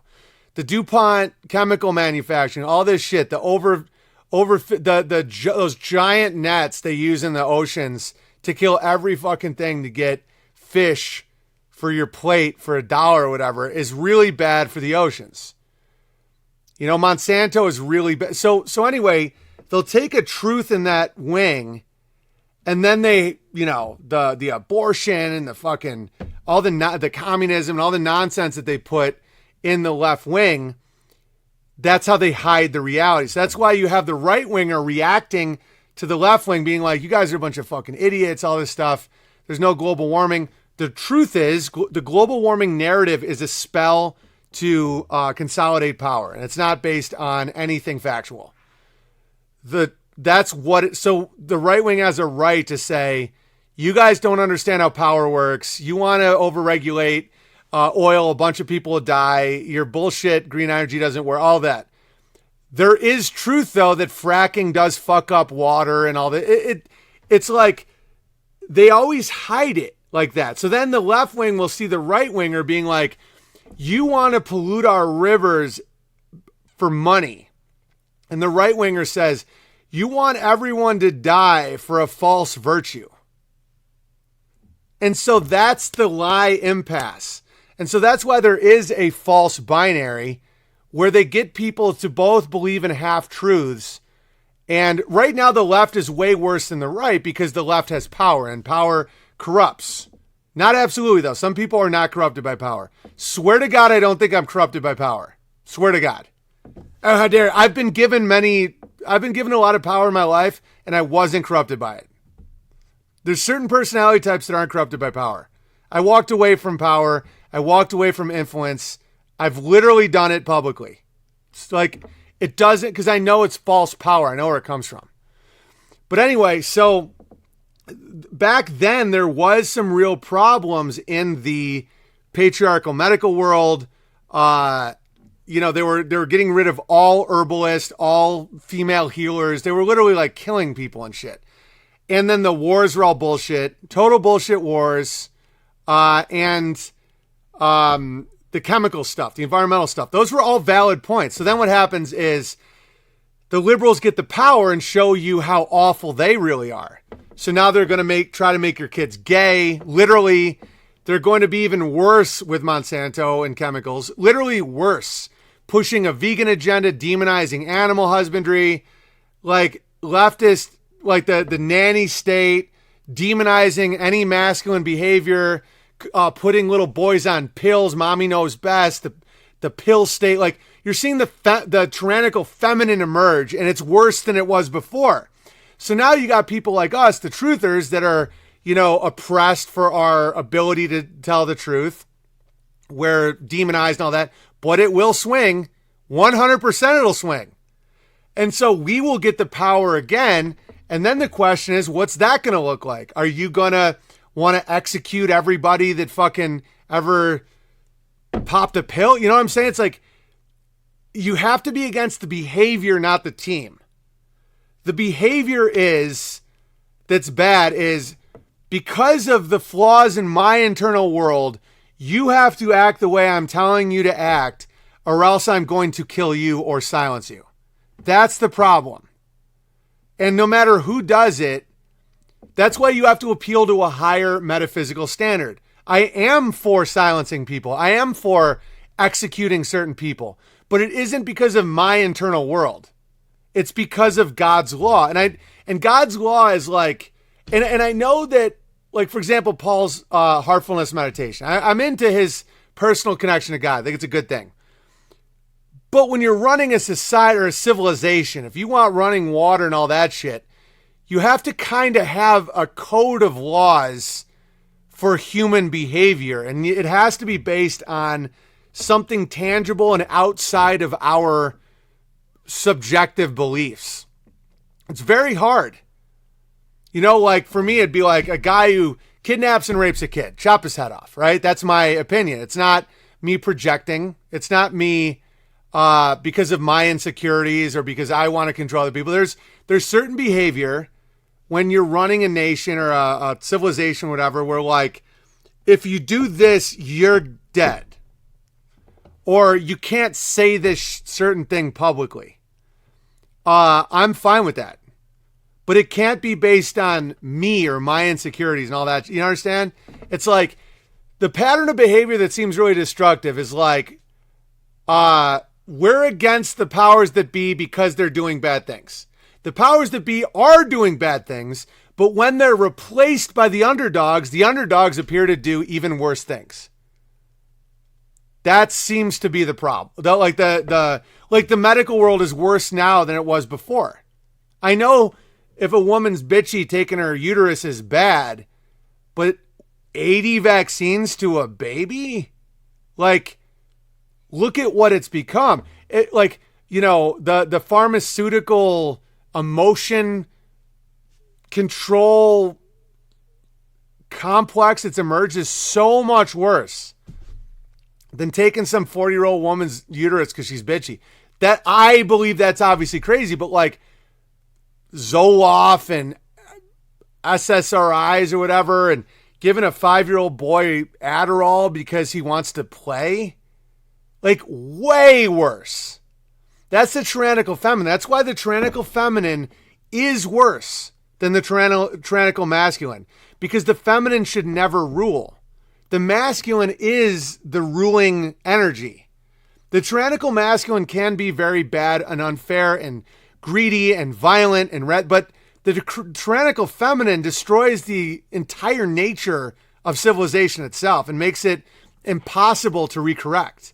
It has to all burn once you go tyrannical feminine. Once you go tyrannical feminine, there's no course correcting. Where you're like, okay, your feelings determine reality. Everybody is a mommy to a the mother that never lets the boy grow up and never lets the boy become the man is so much worse than the conquering man. Because the conquering man, at least iron sharpens iron, and like you will run into problems, but it's not like this. It's not like a poisoning of the very spark of humanity. And so that's why the good news about the tyrannical feminine is they do the one Achilles heel to it. There's many Achilles heels to it, is unapologetic masculinity and God's law. That's why they couldn't take out the Muslims in the Middle East. The Israeli feminine couldn't get them. With all the bombs in the world, they couldn't cuck the Muslims. And it's because like the male that says, stop, enough, no, that knows their role cannot be stopped, because the natural law, the man has authority over the woman. The woman has authority over the child. Right now in this cucked Western civilization, the child has the authority over the man. The woman has the authority. It's completely inverted. So the child commands the woman, who commands the man. And then God is below everything. It's an upside down pyramid. The child has to be commanded by the woman. Don't act this certain way. This modern way of parenting where the woman lets the child do anything they want, this creation of the narcissist, the spoiling, the destruction of children is insane.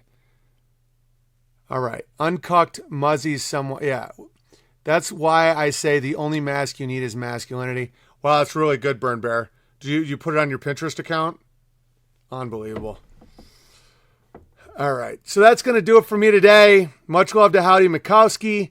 P.O. Box 490, Sandpoint, Idaho 83864. OwenBenjamin.com. I am the most banned guy on the internet. Ask any of these guys. Try to do a mirror channel. Every one of these streams would have like 1 million views if I wasn't censored. Like literally millions. It resonates with people. It does. But the reason it's fair is seek and you shall find. If people aren't seeking it, they don't get to fucking listen to it. And you should feel honored and happy that you get to listen to this. BitChute.com/OwenBenjamin. There's no paywall there. Anyone can go there that they want. Listen to anything you want. Unbearablesmedia.com. We always provide it. But to be spoon-fed this shit, a lot of people haven't earned it. And that's why I view this all as fair. I don't even view it as a curse. I view it as I don't get to just give this gravy to people that haven't earned it. And I respect that. But the people seeking, like, show them this gravy. Ladle it on their biscuits. All right, last 2 super chats. I'm literally just here supporting a gambling habit. Swamp Fox, a.k.a. Thank you, Swamp Fox Bear. Yeah, but Kyneton's a grunt. One day he's going to not put it on red. And then final super chat. Tax Advisory Bear, feeling extra gay in the new year, please advise. Well, the only way to get rid of your gay tendencies is super chatting me at entropystream.live/app/OwenBenjamin Comedy. You pay the gay away, or else you will grow rollerblades on your feet. Because the sheeple, the brain dead zombies, can be controlled by anybody. You understand that? Beware the unearned gravy. Fact. So it's like, if I was allowed to put my worldview on the zombies, they'd get out of being a zombie because they're just empty. So the powers that the influencers have developed this system where they get the sheep. They get the sheeple. Like the retards that are like, tell me how to live. I'm vacated. I don't get those people, and that's fine. I don't want those people. It would be a nightmare because then it's like dating a really promiscuous whore. It's like, if you're not around her for 2 days, she just fucked another guy. You know, nobody wants that. All right, that's it for me today. Don't forget to send mail to my P.O. Box. It's exciting to do, by the way. It's the only real way around censorship is a physical letter to my P.O. Box. P.O. Box 490, Sandpoint, Idaho, 83864. Unauthorized.tv, buildingbertaria.com, entropystream.live/app/OwenBenjamin Comedy. And again, much love to Howdie Mickoski. Be fruitful and multiply. Don't be fruity and blow a guy. And I'll see you tomorrow.